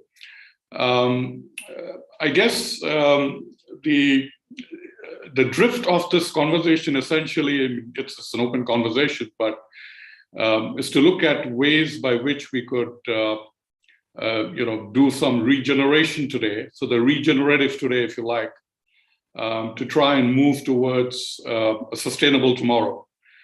And that's intriguing, I guess, in some sense, because I'm sure there are lots of lessons that history has brought up in our journey to be more kinder with each other. They say history does repeat itself, but somewhere, I guess, we're also looking at ways and means by which tomorrow may not necessarily be the future of yesterday and today, and we try and break some paradigms and look at things differently. Without much ado, I guess the whole idea of this panel is to let each of the chime in. So we'll keep it open as much as we can.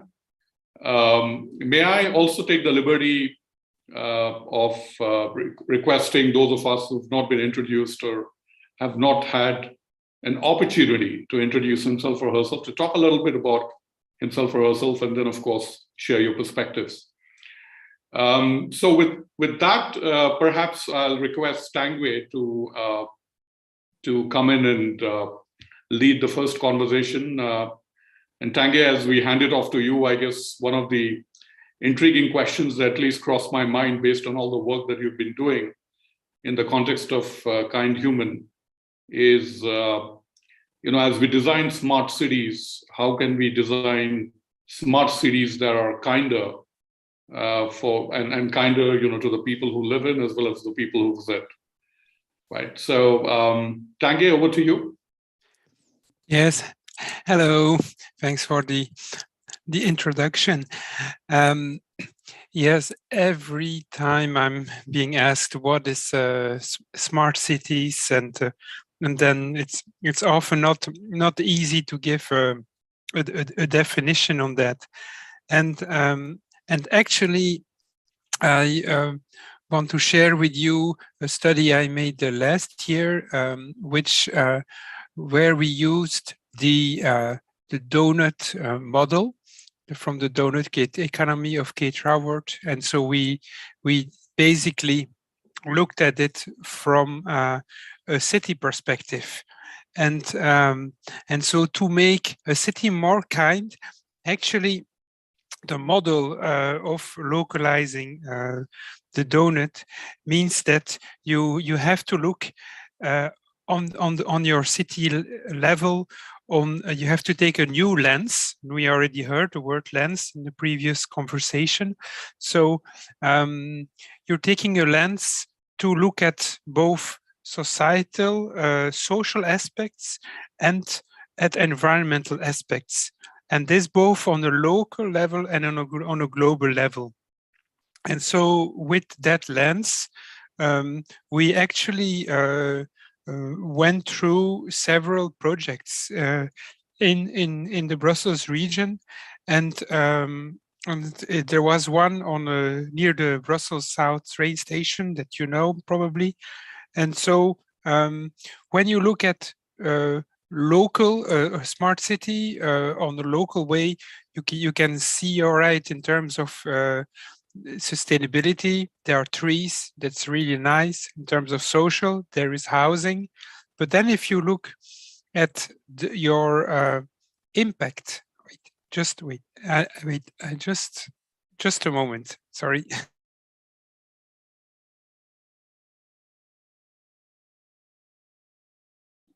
think that was part of the whole.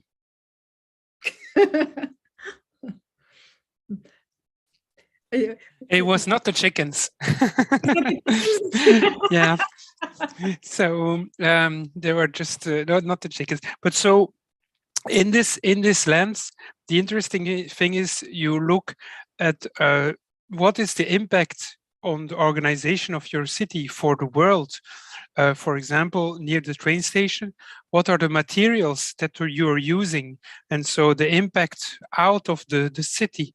And then on the social level, is the impact of, for example, the commuter coming into an area? And that's and when we discussed with, for example, Brussels administrations on that, they were always going back to their silos, and they were just saying, "Oh well, we are rearranging some areas, but we basically, for example, never think about where's the commuter coming from, what is his impact, what is his journey from as a refugee, where has he come from, why is he there?" And basically that was important. So I think that's just as a small intro. Yeah, I wanted to bring in here the lens from localizing the donut economy. And if people are interested on the reports we made, I can put a link in the chat.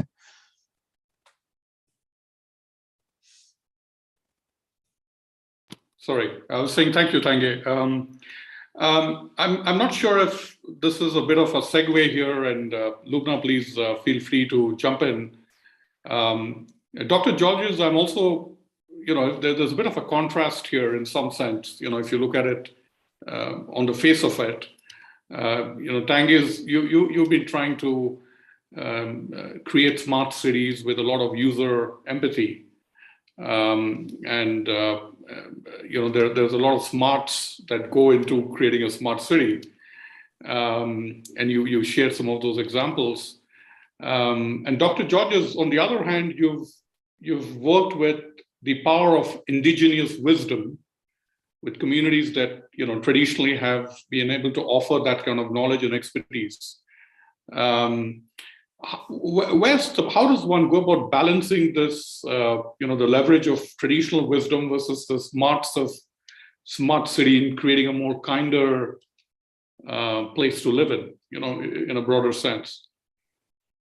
I think, Ritin, what connects all of this and what we've been talking around and nibbling at, in the circle is really value systems, I think, ultimately. We're talking about kindness, talking about empathy. Bryant mentioned trust and trustworthiness. We're talking about values here. And these are things that have to be, like I said before, socialized into people. And so where we have communities where those values are lacking, we have to sort of engineer them. If we are, I might be making some big assumptions here, if we are humanists, and if we are reliant on an overarching desire for compassion, then fundamentally we ought to be seeking to evangelize and proselytize that compassion where it may be lacking, right? So that can't always be overt. Sometimes it has to be subtle, has to be I don't want to use the word covert, but sometimes it has to be sort of taken in via osmosis. It has to be all-consuming, which is why I really liked Pedro's contribution earlier.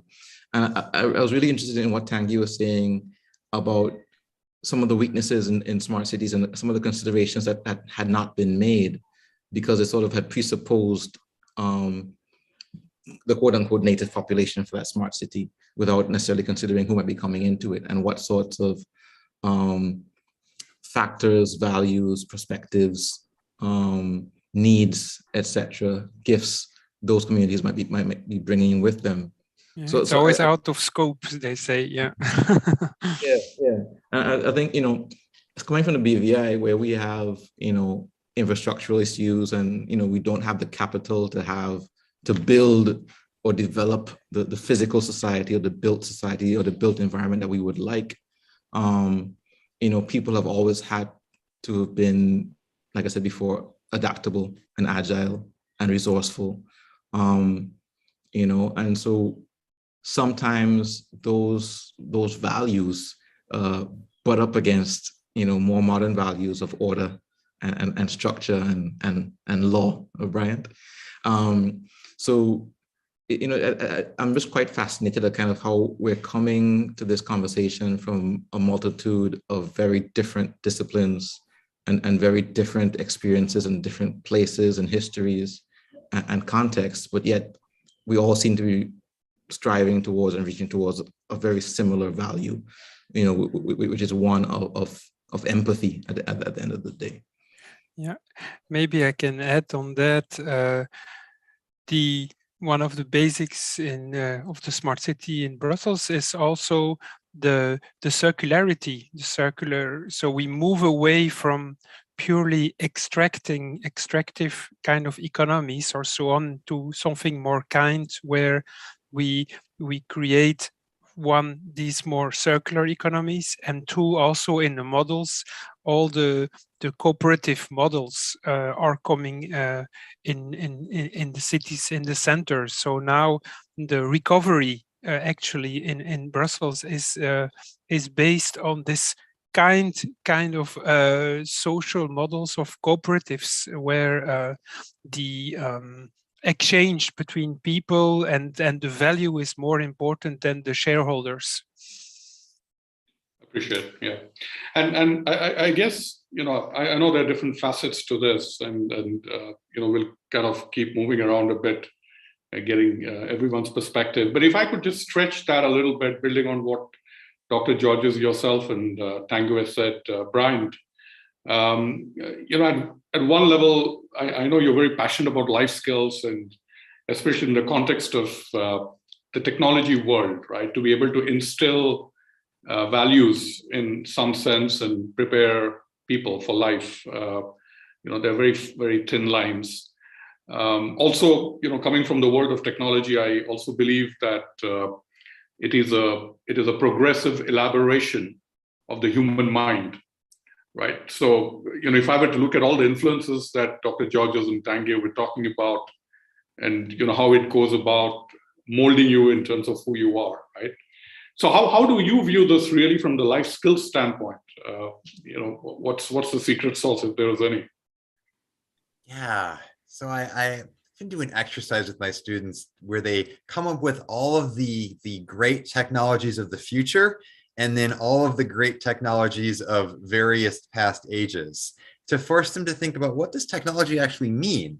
And so we get into questions like, well, is language a technology? What's the first technology? The ability to communicate with each other, a tool that brings us together? Absolutely. And so fundamentally, technologies are tools. They're not goals in and of themselves. They're things we use to reach and to achieve another goal. And that also means that once you think about them as tools, they're not the only tool in our toolbox. That there are all kinds of other, policy levers or social mechanisms, all the other kinds of deliberate activity that was alluded to in the absence of organic, or organic happening that we can and should use to bring things about. So I think I apply that to education as well and say, well, what's the goal of education? And that's tricky because there are things that we are allowed to normatively impress upon our students. And there are things that we're not, allowed to normatively impress on our students. And it's not always clear where that line is or should be. Can the expectation of creating a kind community be a part of education? My school thinks so.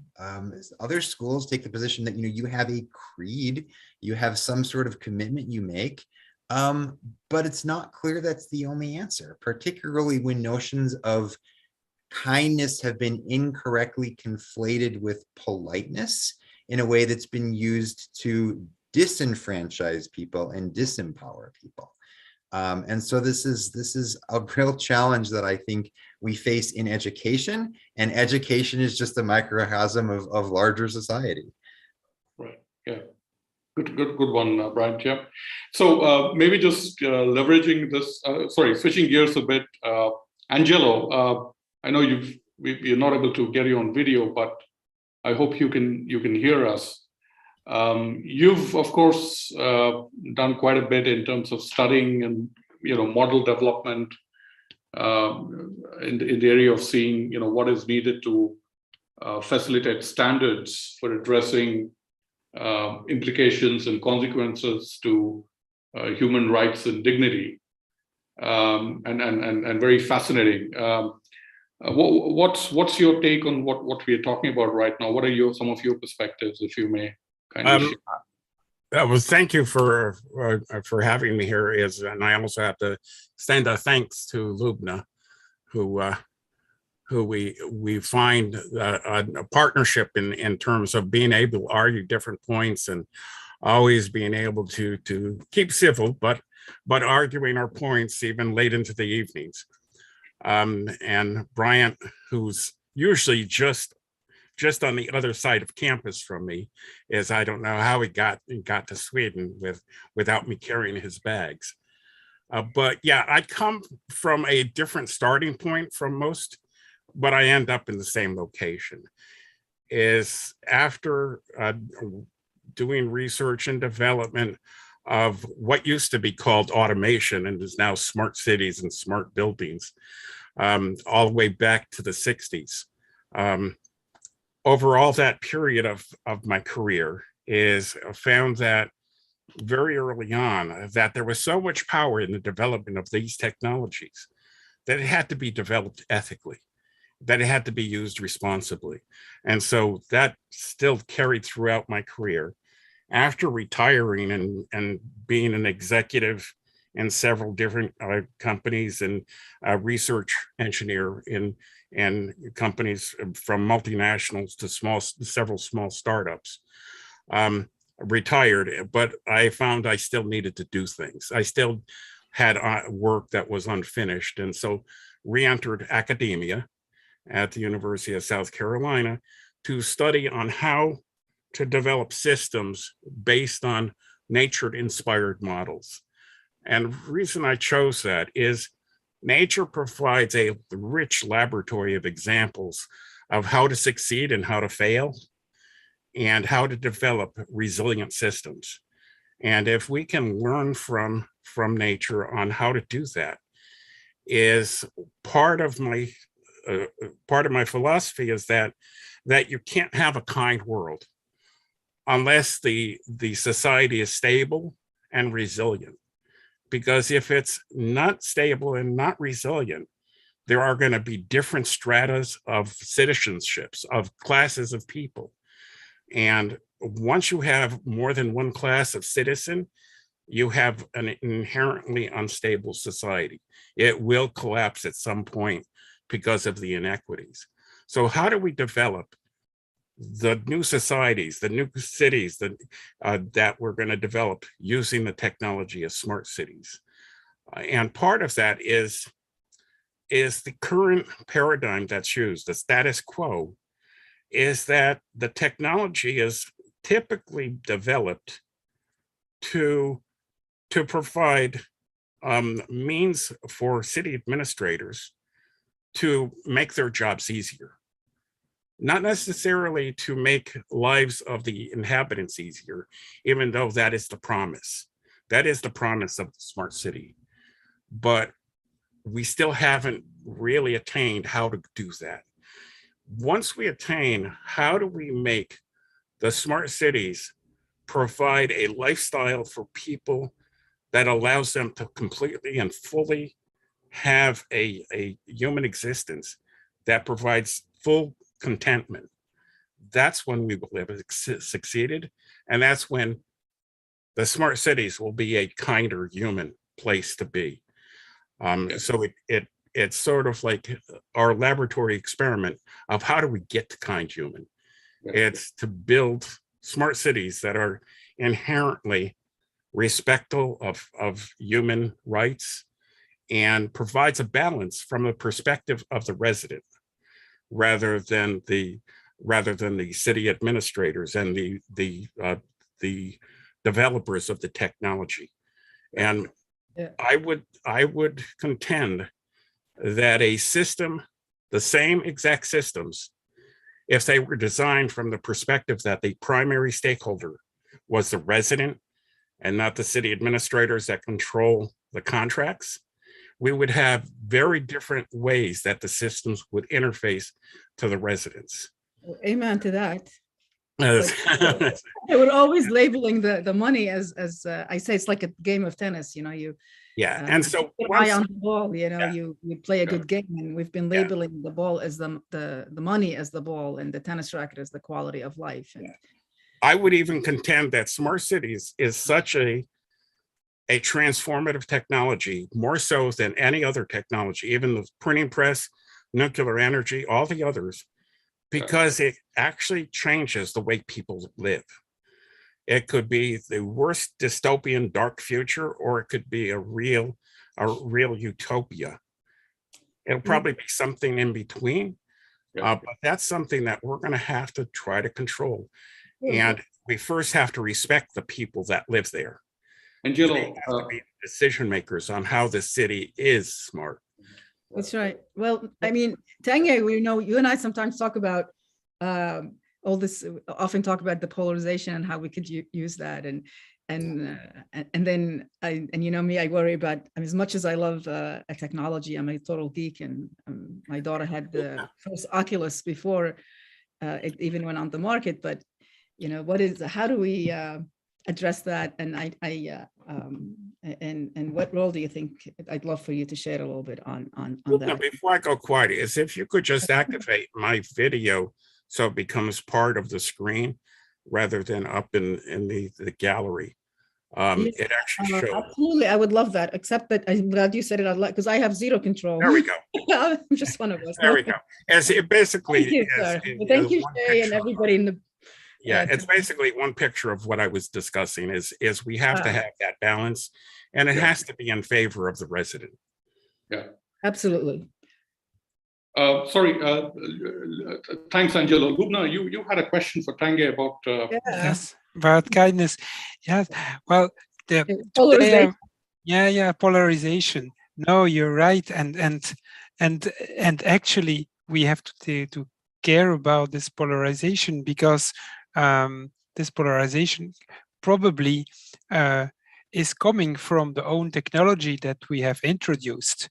So we actually have introduced and due to technology we have created all kind of exponential problems, both in social and in climate. So yes, we have to take care of it. When you talk about the balance, I just have 3 elements in mind. Is, for example, today I was working on looking at creating, joining some European cities to create a registry on algorithms, where actually the algorithms that the cities are using or their suppliers are being explained, so that people know basically what's not only how the data is processed, but what the algorithm is doing actually. Because I mean, I don't have to tell you, in the UK, the Netherlands, there have been really bad cases of algorithms going completely mad, and so that's one thing. Yeah, the also we create a problem, and then after that we say you have to do digital inclusion. So yes, so we have created complete digital inclusion plans in the city, both on web and on everything. And we have now even hired some writers, like people before who couldn't write, you had public writers. Well, now we're going to start with public digital writers in Brussels that will help people to go into digital. So basically, yes, we created the problems, and now we are trying to solve it with inclusion elements. Yeah.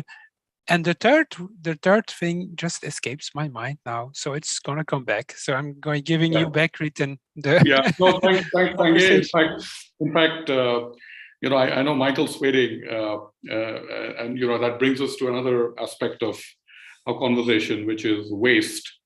How much of what we do, and can we really get to a waste-free world? And Michael, I've been very fortunate to read up and listen to some of your talks on the internet, and your concepts about 6R and how it helps us create broader value. I wish we can have a more longer forum to be able to listen to you in more detail as a talk. But if you could spend the next couple of minutes, Michael, for you to share your perspectives in terms of how managing this waste piece can help us create a more kinder planet. Thanks a lot. It was a pleasure to listen to the entire event. Generally, we have already smart cities. I don't know whether you know it. They are called cemeteries, because there has been built for people who lie there, and they are exactly fitting their needs. I wrote this article back in 2015. I would like to share my 10 minutes presentation, and please do understand that all topics which you have discussed are being included inside something what was created back in 2013. Michael, as I said, we would love to hear that. If you could just crunch it as much quickly, that will help. It will be maximum 10 minutes. I think even shorter. Yeah, maybe 6 to 7 if that's okay. Because I will try. Thank you, Michael. Grateful. So generally, Industry 5.0, the presentation is called The Power of Touch. And on my business card, you will find only one title, which generally was not named today. It's a human. And at the same time, I'm the founder of Industry 5.0. But the question is who we are. We have many titles collected during our lives, but we forgot one, that we are human beings, the living ones. We are living in beautiful cities like Rwanda, Paris, and we fill them with trash. We work in factories which produce in one day more trash than a city in a month. We produce products which end up in a big warehouses filled with air, and at the end of our shift, we go home next to output of our production. And we arrive home and we see that something what was called food before, it's called bio-waste today. and we look at the red sky and ask ourselves, where do we live? What is the existing reality? You know, I was born on 24th of December, 1971. At the time, the planet was called blue marble, but in 2019, it was small gray ball of mud. What was strange that in 2020, the blue sky in some destinations show up again, not thanks to change our behavior. Virus lock us down. We have created a landfill on our orbit, 170 million pieces of space debris. What we do to the planet, we dig inside, because criteria of success is more. No matter what we are speaking about, more is the only criteria of success. And we are living here with 7.9 billion people, not knowing that 200 years ago it was just 1, and 100 years ago just 1.5. And despite 2 world wars, 2 world pandemics, more than 650 war conflicts, it's 7.9 billion, and in 2050 it should be 11. We live in 206 countries according to UN 193. We are speaking 7,000 languages, riding 1 billion cars, and we let 9 million people die hungry every single year, despite the fact that we throw away 23 million tons of crop and food every single day. We let 800,000 people die thirsty, spoiling 347 million liters of drinking water just in California crude oil industry. We plant our food to throw it away because the leaves are not green enough. If there is an overproduction, we store it on a landfill not to spoil the market price. We carry our water in firefighting tanks, not knowing that the same amount as needed is to make just one and simple hamburger, and we do it on a planet where one sip of water can save not 1, but 2 lives. We store our packaging to become trash. This is inside a factory which has walls filled with environmental certificates. And we throw away products which are maybe not fine for one end user because of the QC quality, but we can use it for hundreds and thousands of others. We are listening to the word of World Banks, which says that till 2050, the waste volume will grow, that almost everything can be reused, but sorry, only 13.5 is being reused. This makes waste industry the 3rd most profitable industry in the world. So what is Industry 5.0? This is the first industrial evolution. It's not a revolution. It was launched on December 1st and is based on the principles of systematic utilization of the existing things. It recognized 4 types of waste, and this is why I mentioned that it touched every single of the discussion, because it's a physical, social, urban, and process waste. And I do implement it since 2013. There was nobody in the world who ever tried to prevent waste happen. And these people told me that not even 1 kilo would be able to prevent. 5 years later, I prevented 1 million metric tons. I would like to say that one of the most powerful tools which we have is the power of touch. And I would like that every single business, every single company, every school teach that. Because it is so important, because it delivers palpable results, not just stories. Touch is one of the most strongest human sense with longest memory. So why we avoid it going digital? That's not the right way. Because digital bread and water will not feed us, so as money. We have a power of data. You have here 3 images, but only one on these images can deliver the power of touch. The other 2 are just digital avatars of myself. We make one big failure in the history. We built our future, or we considered that we can build our future on the top of a pyramid, not considering that the pyramid has not been built to live in, but to store dead bodies inside. This is why new tool, new groundstone was needed. It works that very hard. You have to recognize, reconsider, and realize. So I spent 8 years to write this one single page. 8 years. In the meantime, I wrote and published over 3,000 articles. But this is the only existing in a human history waste prevention legislation applicable for every industry, every work, every business, every single action which we do. The power of touch is limitless. There are no limits, no matter whether you are called president, prime minister, worker, what color of skin you have, it doesn't matter. And the value is much bigger than any in the history. The lower number is 1 quadrillion for those who cannot count the zeros.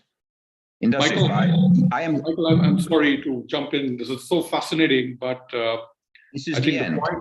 Oh, lovely. The point is very well made. Thank you. So this is the end, because I would like to say that all of us, we are living in the age of digitalization of our work. Our children are living in the times of digitalization of the education. And every single one, our leisure time was digitalized already a long time ago. And this is what you look at right now, is how our home will look like if our life will be digitalized. But I decided not to. And this is what I am building. This is Wasteless World. And it's really the end of the presentation. Lovely, lovely.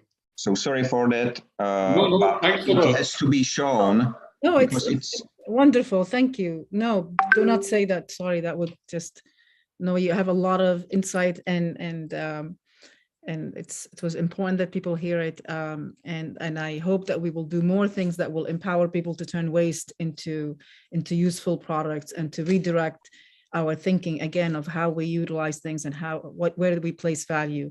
And you've summarized much of what we've talked about throughout. So I thank you kindly and deeply for your sharing and your distilling your life's work in these few minutes. And thank you. I'm sure you will make I'll make a whole track on this.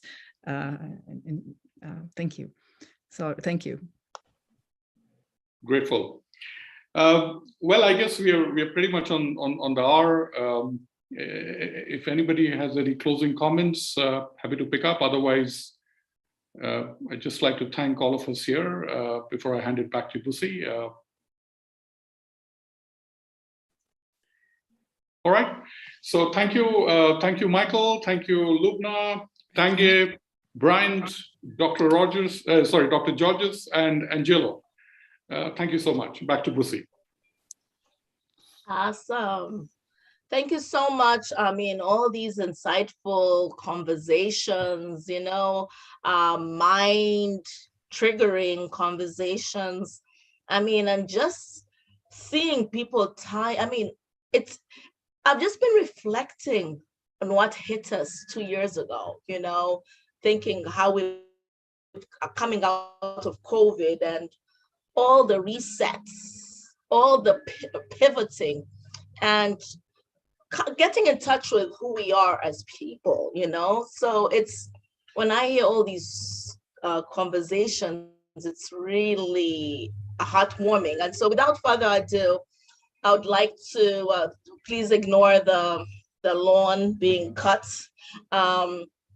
Without further ado, I would like to invite our next keynote, Viola Edwards. Viola, I believe, is all the way in Cyprus. I mean, thank you for your patience, and it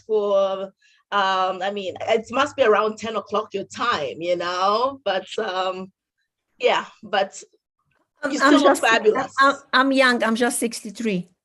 You look fantastic. I can handle it. So Viola Edward is a multi-awarded personal and corporate advisor, mentor, transcultural therapist. She's a trainer and mentor. I mean, she's a phenomenal woman. Thank you. Thank you so much. May I know how much time I have? Viola, if you could, 5 minutes would be great. 5 minutes, perfect. Thank you so much. Thank you so much. So sometimes I ask myself, how big is my heart, and how can it handle so many things? Now I'm all is beating so fast after seeing what Michael Rada had shown us, even when we know it, but when we see it again and again, it's so important. Thank you, Michael, and thank you all for your contribution. So I'm talking about my heart. I was born in Iraq, At 4, we moved to Lebanon. My mom is Lebanese and my dad is from a small community, the Assyrian. So then after 8 years, the Lebanese war was imminent, and then we migrated to Venezuela. And then I was 13 years old and the war changed and I had to start working. And now you know about my beloved Venezuela. So now I live in Cyprus. I'm telling you this little bit too, because following what Bryant was saying, and also the first speaker, dear lady, because all these things that we live, where they go, how they manage, and how we will do our hard call to be sustainable if us as people, we couldn't heal the thing that we pass through, all the loss that we pass through, all the fear, all the people who we were exposed to war, to migration, to being refugees, to changing country, to learning new languages. My mother tongue changed 3 times. So dear me, if I get any illness as Alzheimer, I don't know what I'm gonna be talking, because the first language I don't talk anymore. So basically, I'm here to tell you that to be sustainable, it's very important to be sustainable with the self. It's very important to take that time really in a holistic way and look at the self, and not treat the psyche like something like we have to treat the planet. No, there is no other psyche. There is no other planet. We really, really need to take care of our psyche. Then I want to remember here one of my dearest teacher, Dr. Professor Nusrat Peseshkian. And he said, well-being is simple. It has 3 major principles. One principle is the principle of, he's the creator of positive psychotherapy. And positive is coming from Latin, positum. And positum means what is given, what is there. So one thing is to understand that all of us, we are given what we need to evolve, to transform. Also to see the whole picture, not the negative side, but not only the positive side. We need to see the other picture, all the picture. The second principle is the principle of balance. And it's beautiful, this methodology, because it is body, mind, relation, emotion, and meaning of life. So we cannot, as you said, I think, Michael, you were saying men cannot live in a meaningless way. We need to understand what is the meaning of our life, what is the thing that we cannot touch, and these methodology include that. And then when we are facing problem, if all what we are given is not enough, we need to go to the principle of consultancy, the principle of mentoring. We need to ask for support. And when we ask for support, it needs to be a holistic one. It needs to be somebody that we feel we are seen, we are heard, we are held. Another thing I learned from another dear teacher who told me as a psychotherapist, he said, us as humanistic psychotherapists, we are so close to our client that we can feel their pain, and far enough to understand it's their pain and not ours, so we can hold the space for them. So this is what I want to tell you. Mentoring is love. Mentoring is how we can convert tacit or implicit knowledge into technical or explicit knowledge. All of us, we can be mentors, because all of us, we had experience in life. We cannot mentor about something that we didn't have a direct experience on it. But how we can make it that it doesn't come like an advice, a friendly advice. It needs to be done in a professional way. So that the mentee can take that, what we are giving them as explicit, and convert it again into implicit and tacit knowledge, so she and he can use it in their life. We in Grit Academy, what we do is we make self-development and personal growth as simple, as accessible, and meaningful, because in reality it's simple. We have converted almost 30 years of deep experience of psychotherapy to bring it in a program that are accessible and simple without losing depth. So I want to offer you all these programs, and then we created a program, especially during COVID, and now is our STAR program. that is 7 sessions, 2 hours a week for 7 weeks, where we can learn how to differentiate, to be able to be sustainable in life. How to differentiate stress with no stress, how to differentiate what are my quality of what is things that I'm copying from others. And this is the pain of social media. Is great, it's wonderful, it makes me access so many people around the world. Unless I compare myself with others, it makes me differentiate what are my real desire from dreams and desire that I copy from others, and make me lose so much time. So one of the major things is to learn what to differentiate one thing from the other thing, so we can save that much waste of personal energy in pain. And another thing that Brian talked about, what about traumas are not always big T. Not all of us, we have lived war. Not all of us, we've been exposed to abuse. There is many traumas with small t. So I encourage you all, for you and for your student, for your workers, for your colleagues, to go to mentorship program, the one that suits you.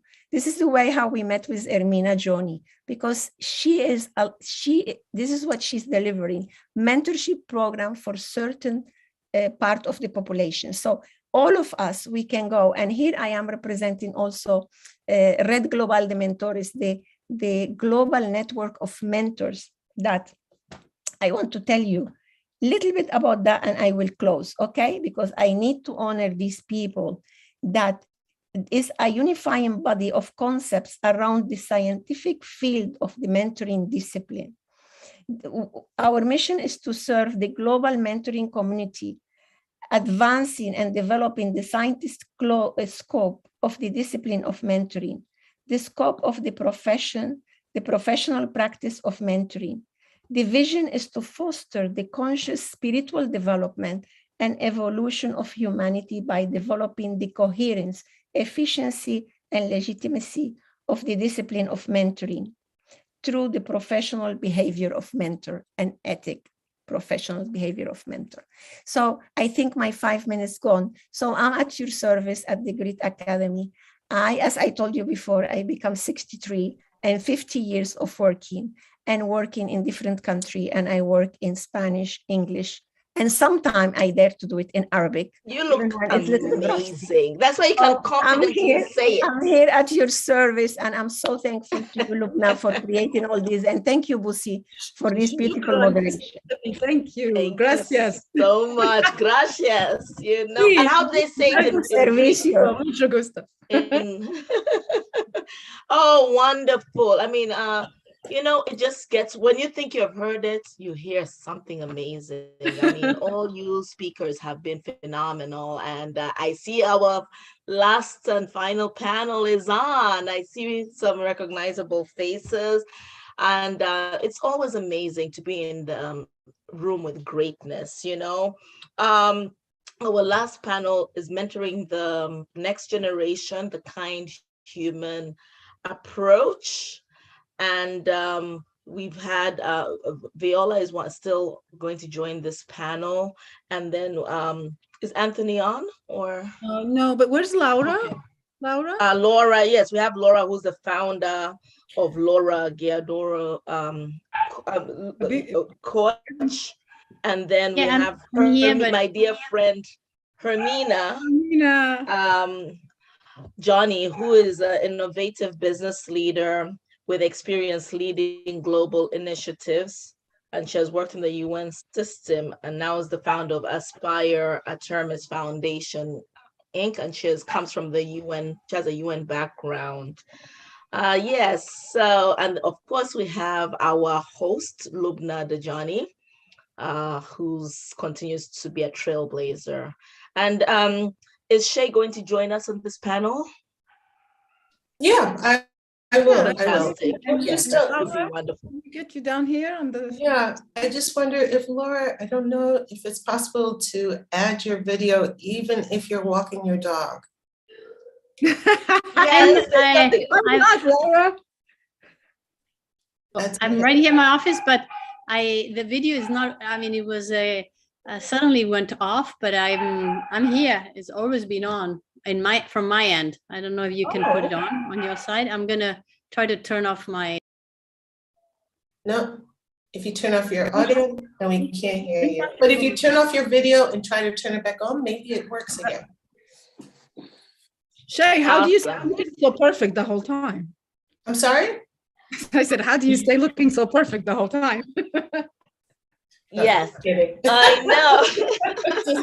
So yes, without further ado, let us just jump into the meat. Hermina, you were just recently in Tortola, the British Virgin Islands, for your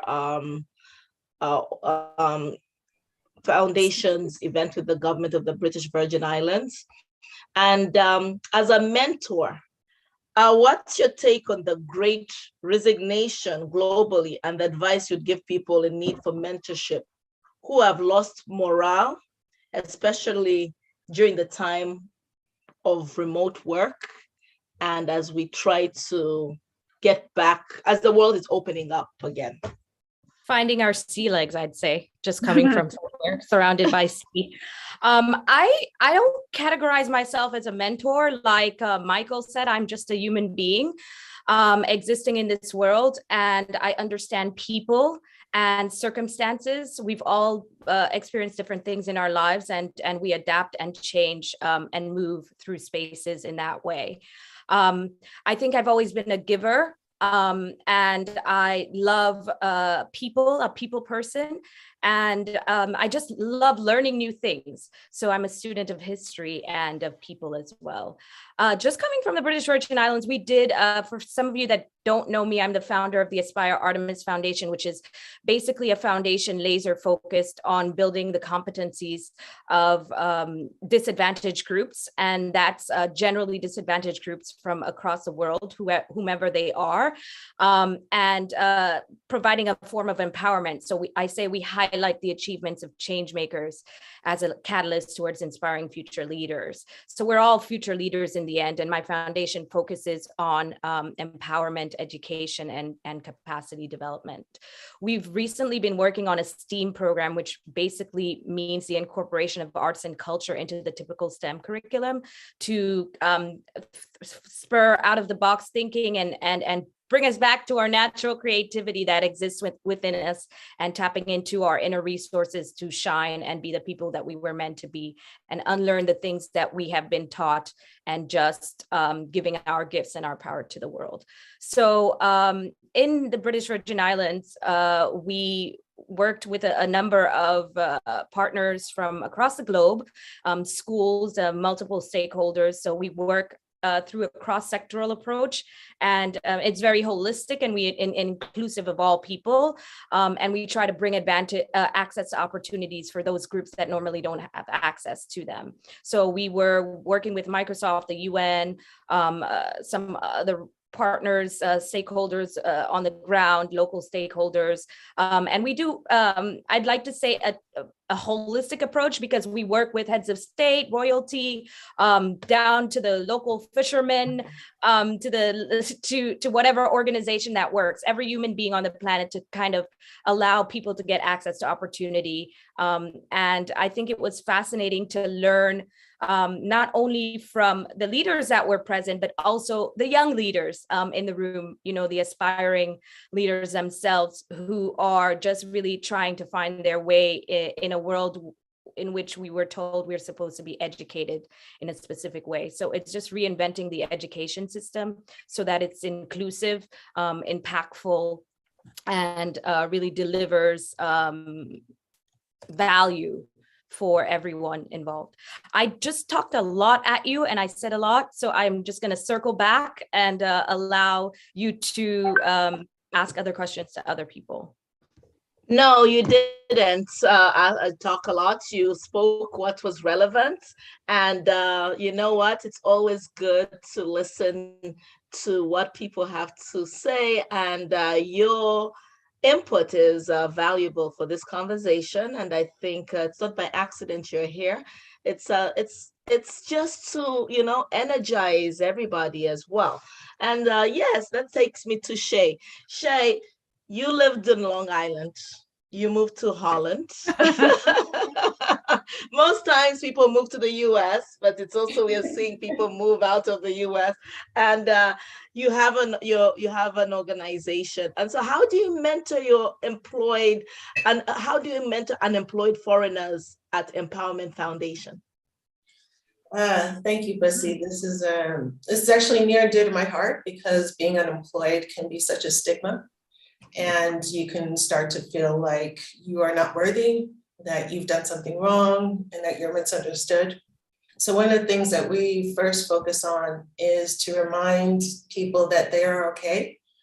There's this record or conversation that they're playing over and over again in their heads, that they did something wrong, they're not worthy, something's wrong with them. And the first thing that we try to do is to stop that conversation, give them a new conversation that they can have inside of themselves, that they can take forward.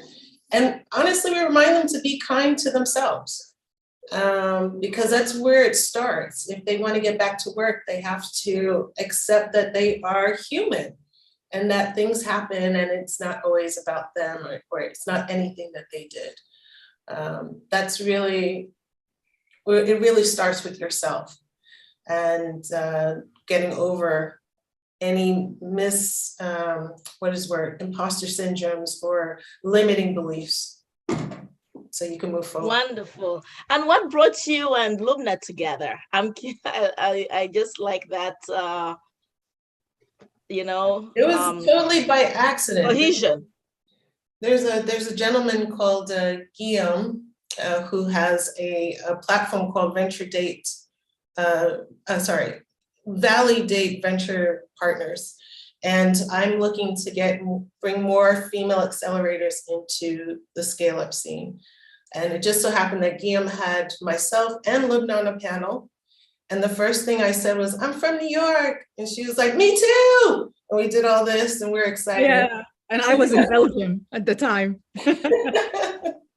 Awesome, wonderful. I couldn't, I think Shay was an answer to a prayer. I think I've paid my dues, so I'm being rewarded, not only by having her, but having all of you. Wait till you hear also from Laura. And when I met Hermina and we talked, I said, oh my God, this is perfect. The heavens are, when you want something deeply enough, the universe conspires to help you. And we all are wanting, thank heavens that we are all here wanting to make this change and catalyzing the change, not just for this week, but for the rest of the history of humanity. But I see Laura here. Wonderful to have you. Oh my God. It's great to see you. So I would love it if you yes.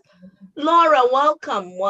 I tried to give a little intro about you, but please tell us who Laura is and what makes her tick, and what you believe the new mindset with regards to mentoring should be. Thank you. I'm really very touched to be invited. Thank you, Lubna. This is such an honor.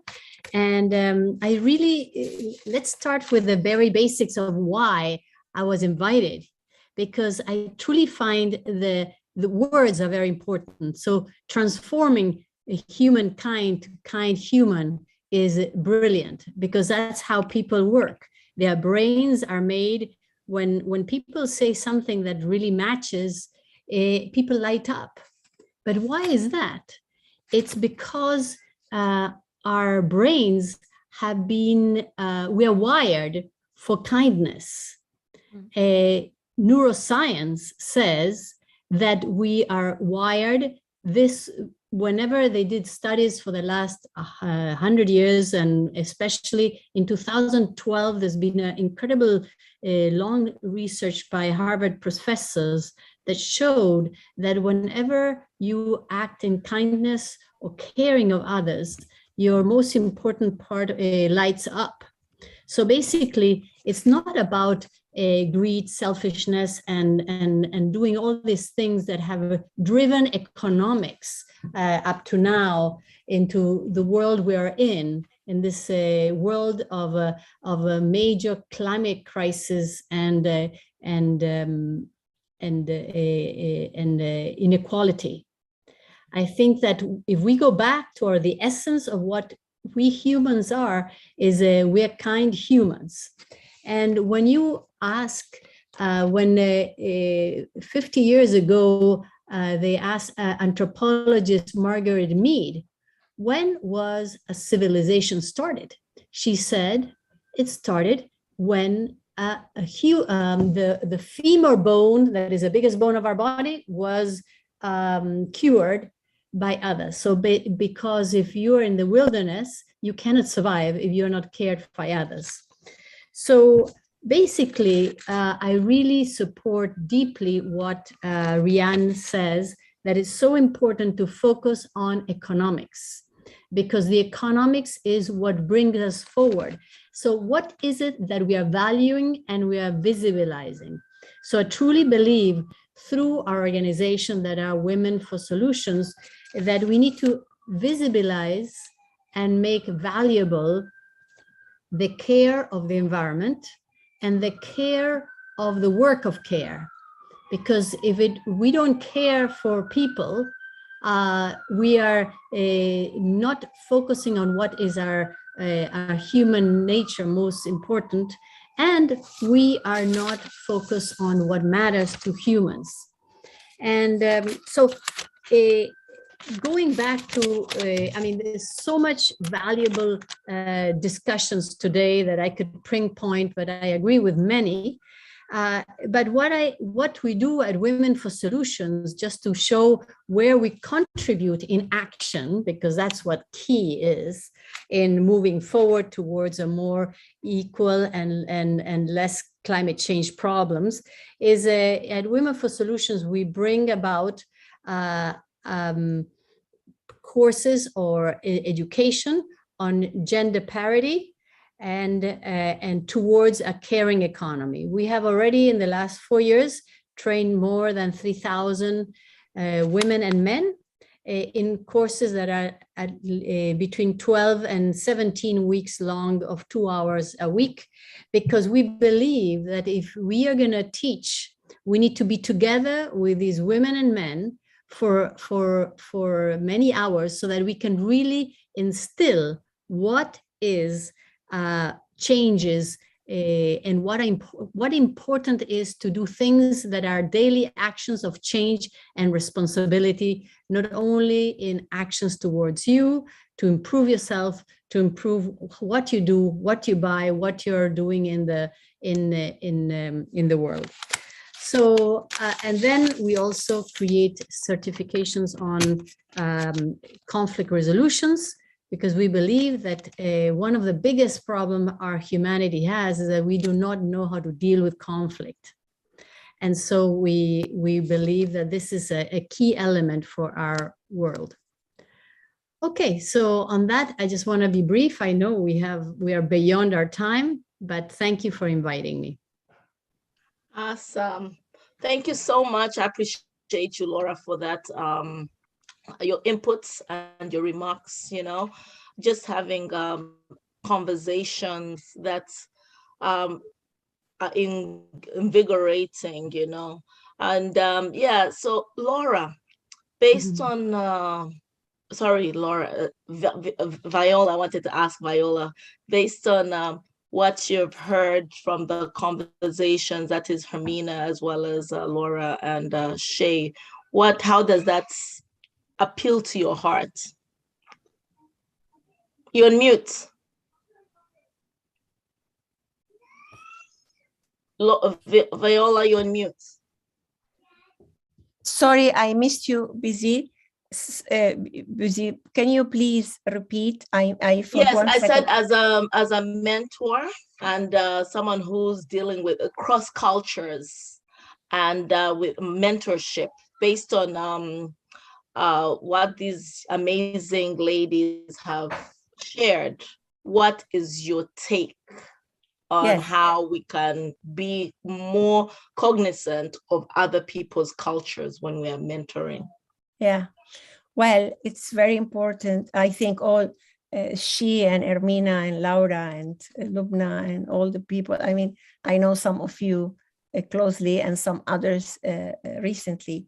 I think all of us, we do wonderful work. And I think many of us, we born in some place and we live in other, but I heard once, I used to say, after I grieve so badly, the first loss of the country, the second one day I remember I find myself like going to die or I'm gonna decide to live. Yeah.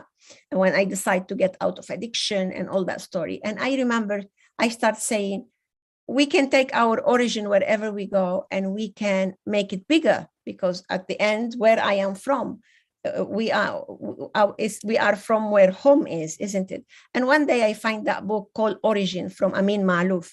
And Amin Maalouf said, we're not tree, we don't die when they cut our roots. We can spread we can take our origin wherever we go. And then I add to that and our wings can become bigger. So there is all these things, I'm sure you know about it, third culture kids, those kids that were moved from one country to another country, from one culture to another culture in their years of formation. So the first culture is where they were born, and second culture where they were taken, the third culture is what they made from all of that. Yeah. So I think nowadays we are all mixed in that. It's so important to be able to listen and to be able to open the space to the differences. Again, what I talked before about differentiation and love the differences. Of course, being similar it make it easier in some area, but the differences, like me at the end, after all these changes, I went and married an Englishman who was born in Cyprus. So it's challenging, but at the same time, it's wonderful. So as mentor and as therapist, we need to ask, as we do a lot in the conflict resolution that Laura is talking about, did I get it right? Did I, all this paraphrasing, all this checking of perception, did I get it right? And learn about the culture. I remember when I moved to Cyprus, I took some months and it took me 7 years to build my business back, because I needed to know what touched them, what they are dreaming about. I couldn't bring a package from South America to Cyprus in my work as psychotherapist, as a mentor. So I think we need to read a lot. We need to talk a lot. I learned also, I need to share that with you from my mother, the power of connection. Michael was telling us about the power of touch. There is also the power of connection. How to connect in an intelligent way, in a smart way, in a heart-touching way. So I remember when we used to move from one city to another, from one house to another, you name it. My mom used to cook and go to the neighbor and said, my name is Rosa. They call me Mama Rosa. I'm a good cook. I did this for you. I'm going to be your neighbor. And I hope for a long, long time, because we've been moving so long. So is how to connect and how to give before you ask. So I think it's very important for mentors also to be able to respect where our client is coming from, and to be able to always go to mentoring session as a beginner. We don't know it all. We just have an experience and we just get training. It doesn't matter if the training was 30 years, we still don't know it all. So I would say one of the major things is always go ethically, active listening, and go with the open heart and with the mind of being a beginner in life. I think we should do that with everything, not just mentoring. Too many people go in, I have 40, 60 years of experience, and they forget that there's still something new to learn. Absolutely. I'm sorry, my video is off, but I will still contribute. And and yes, that's great. I mean, I love to hear about the third cultures, because that's the world in which we live. You know, a lot of people have third culture or families, you know, and we have to be also aware of that stuff when we are also considering mentoring. Thank you so much, Viola. And also, I would like to throw this back at Hermina. Hermina, how do we work together through partnerships to create the future we all want? Sure. Thanks so much for the question, Boosie. I think I came in a bit late and I was able to listen in on some of the discussions that were had prior to my joining. And I think something I'd like to say is that we're not all one single story. So we have this one side of ourselves that we present online or to certain groups, and maybe don't share about other parts of our background and interests that we have. So what really I took from it is that, you know, being people who want to work together to create change, catalyze change for 2030, moving from Kindhuman to Humankind, from Humankind to Kindhuman. I think what it really is to listen to people and forget all of the labels that they have attached to them and listen to them in the moment. And maybe you can draw upon something that they have a similar interest to you, and you can tap into that and form a partnership with it. So I listened to all of the conversations before, and I was thinking, oh my God, this person is working on something maybe I don't share publicly about, but we can do something together. And when I go into events and I take part in talks or wherever I show up in the world, I try to listen to people and throw away their labels and try to tap into what we can work together towards building something that we want to do together. I think Lubna really engaged on a lot of trust in everyone involved here, because we all saw the topic, a lot of moving parts, but the people who are interested, who have the same visions, there's a certain energy that goes through. And I think you tap into that and you really formulate partnerships based on that. And that's how I've lived my life. That's how I've worked through spaces. I've been through so many different sectors that I've drawn on those different skills to meet people where they are and try to formulate programs and partnerships that work for everyone and can catalyze change, as we would say. Having been part of the process to formulate the SDGs as one of the key negotiators in the Rio Plus 20 and the post-sustainable development goals, I really worked very hard to kind of see where different stakeholders were coming from and understand what the vision of the world would be post MDGs. And really, as you say, we're all human beings trying to survive in this world, and we want a certain thing. And if we have similar values, we'll find that and we'll tap into that. And I think partnership is really important as one of the goals within ingrained within the SDGs. I think this time post MDGs, you know, people wanted to do a lot. And they wanted to do all of these subgroups, and they kind of let a lot of people get lost in the messaging. But really what it is how do we exist together as human beings and create the world that we want, the future we want, which is, you know, the premise of the Rio Plus 20 outcome document, and how we can work together towards achieving that. And partnership for the goals was really essential in that, in saying that maybe we are all working and negotiating to 2-3 in the morning right now, and we may forget some of these things that we're writing into these outcome documents. So how do we work together to make sure that, you know, we get to where we want to be? The world is abundant.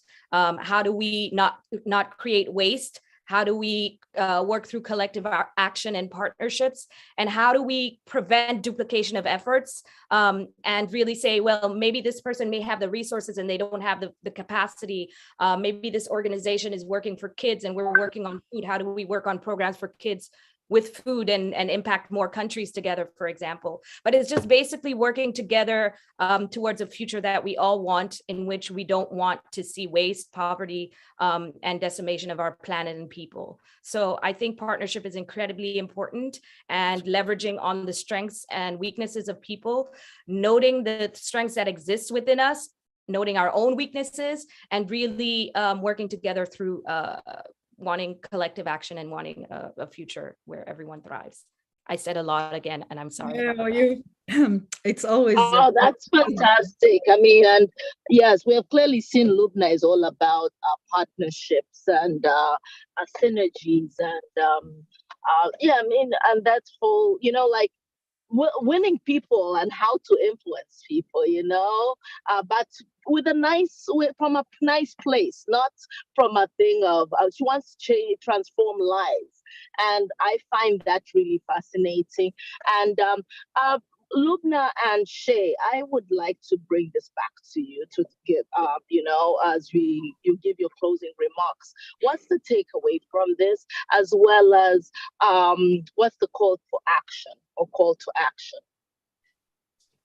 Well, I want to say that for me, this was, again, I want to just lead with like a lot of gratitude for everybody that participated, for everybody that stayed all this time, for the beautiful people that are here, for our amazing team, Mira, Judith, May, who's been carrying a lot of the load in the back. I'm so grateful, all of you ladies, for being here, and everybody else. A lot of what you said, Hermina, now, it's exactly what we're doing with the Kind Human. For example, in Kenya, we say we can augment, fill each other's honeycombs. We don't have, which eliminates waste. I usually use the example of the crazy glue stick. Have you ever used the whole crazy glue stick? Imagine if we just shared it and passed it around rather. We don't all need 50 copiers or what have you. So I'm just very grateful. And I love him. Hello, Precious. Sorry, animals in the picture, I get distracted. But imagine if we all, like I talk about this whole lean back elective, we elect to lean back into each other with what we have and what we need. And can you imagine the immense power when we bring our networks together in this, where I want to say in trust, but where trust is a non-issue, because we're measuring our own well-being and our benefit in that of the others. So I'm really grateful for everyone. That's what I have to say. And Viola, thank you so much for everything you've done for me. And Laura, if it weren't for you, a lot of this wouldn't have happened anyway. So and I would have never met Rian, who I am madly, obviously, I'm always humbled to be in her presence. And that's it. And Shay.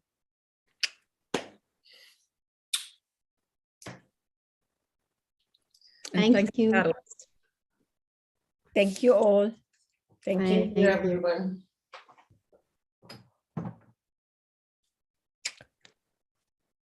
I almost wanted to ask you, Viola, to do a breathing thing for us. What? I almost wanted to ask you, but I think had more time, would have just closed with one of your amazing exercises. Of course. Let's sit comfortably. Let's thank this amazing space that have joined us with the same purpose of sustainability, of abundance, of generosity, of expansion, and taking care one to another, and taking care of our planet. Keep your eyes open. I'm going around teaching people to do conscious breathing and meditation with eyes open, because I want to practice how to go into a relationship with open eyes, and how to be able to do this kind of exercises when we are in a meeting, when we're driving. I know all of you know how to do it with closed eyes. So let's keep eyes open. Keep the eyes open naturally. And let's take a deep breathing from the nose, a deep inhale, without being gentle, deep and gentle, like this. And let it go, let it drop as long and as gentle, like you have all the time of the world, because usually people just push the exhale. Let the exhale drop. Do it again.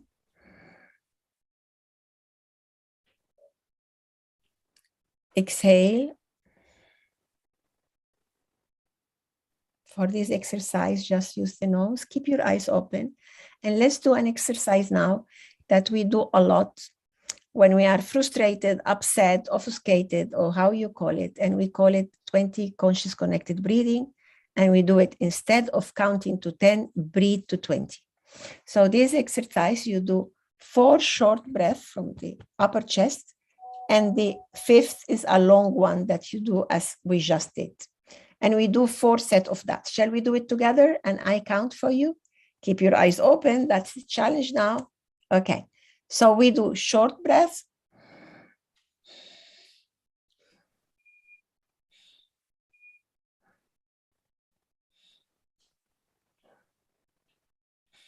Do the long one, the fifth one.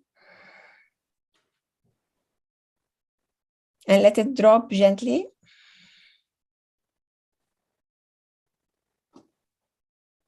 Yes, Mira, keep your eyes open and let's do it again.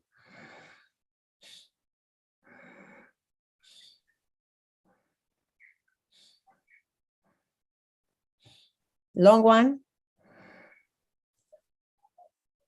And let it drop. Do another set of that whenever you can. We intersect the long one so you don't go to any process. Don't worry about getting a little bit over-oxygenated. It will pass soon and your brain will get the oxygenation that you need. Not, when you count to 10, you do like you count to 10 without breathing. 1, 2, 3, 4, 5, 6, 7, and you answer what you thought you were going to answer at the beginning. You just delay it a little bit, even not 10 seconds. When you breathe to 20, you really open the radio of possibility that you have, and you really can listen to yourself, because sometimes the communication is with the self. Yeah, how stupid I was, or why did I do that, or that. So when you do that, you really listen to yourself with much more gentleness, kindness, and you have much more option not to react, but to be proactive.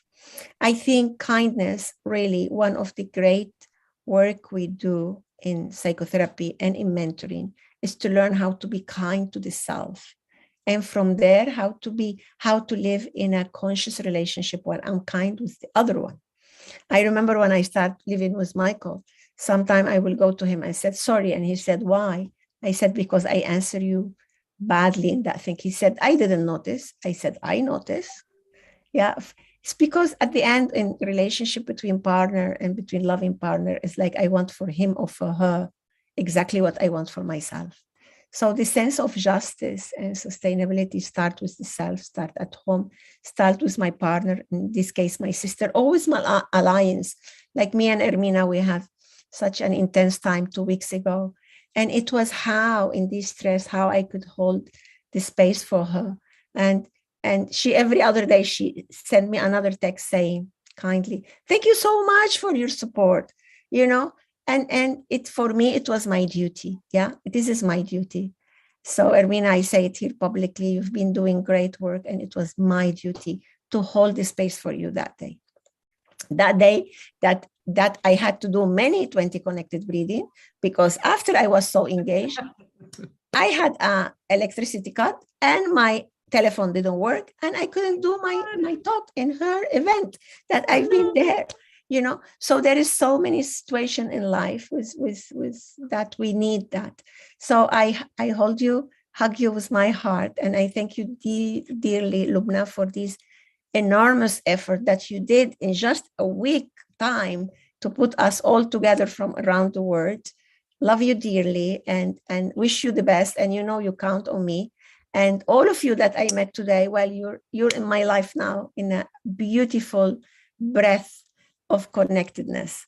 See you very soon. Until next time.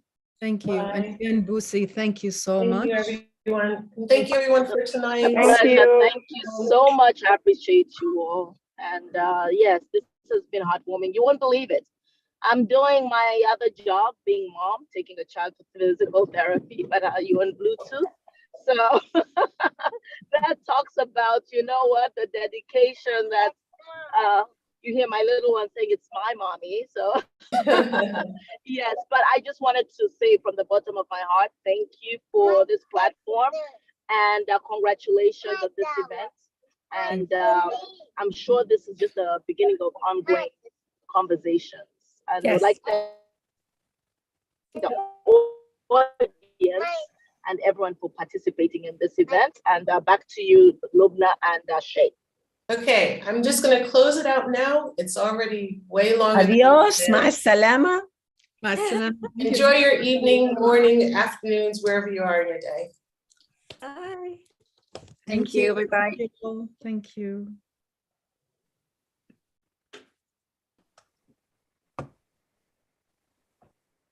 Bye-bye. Bye. Bye, Angela. Just hold on a second. Thank you, Mira. You look amazing.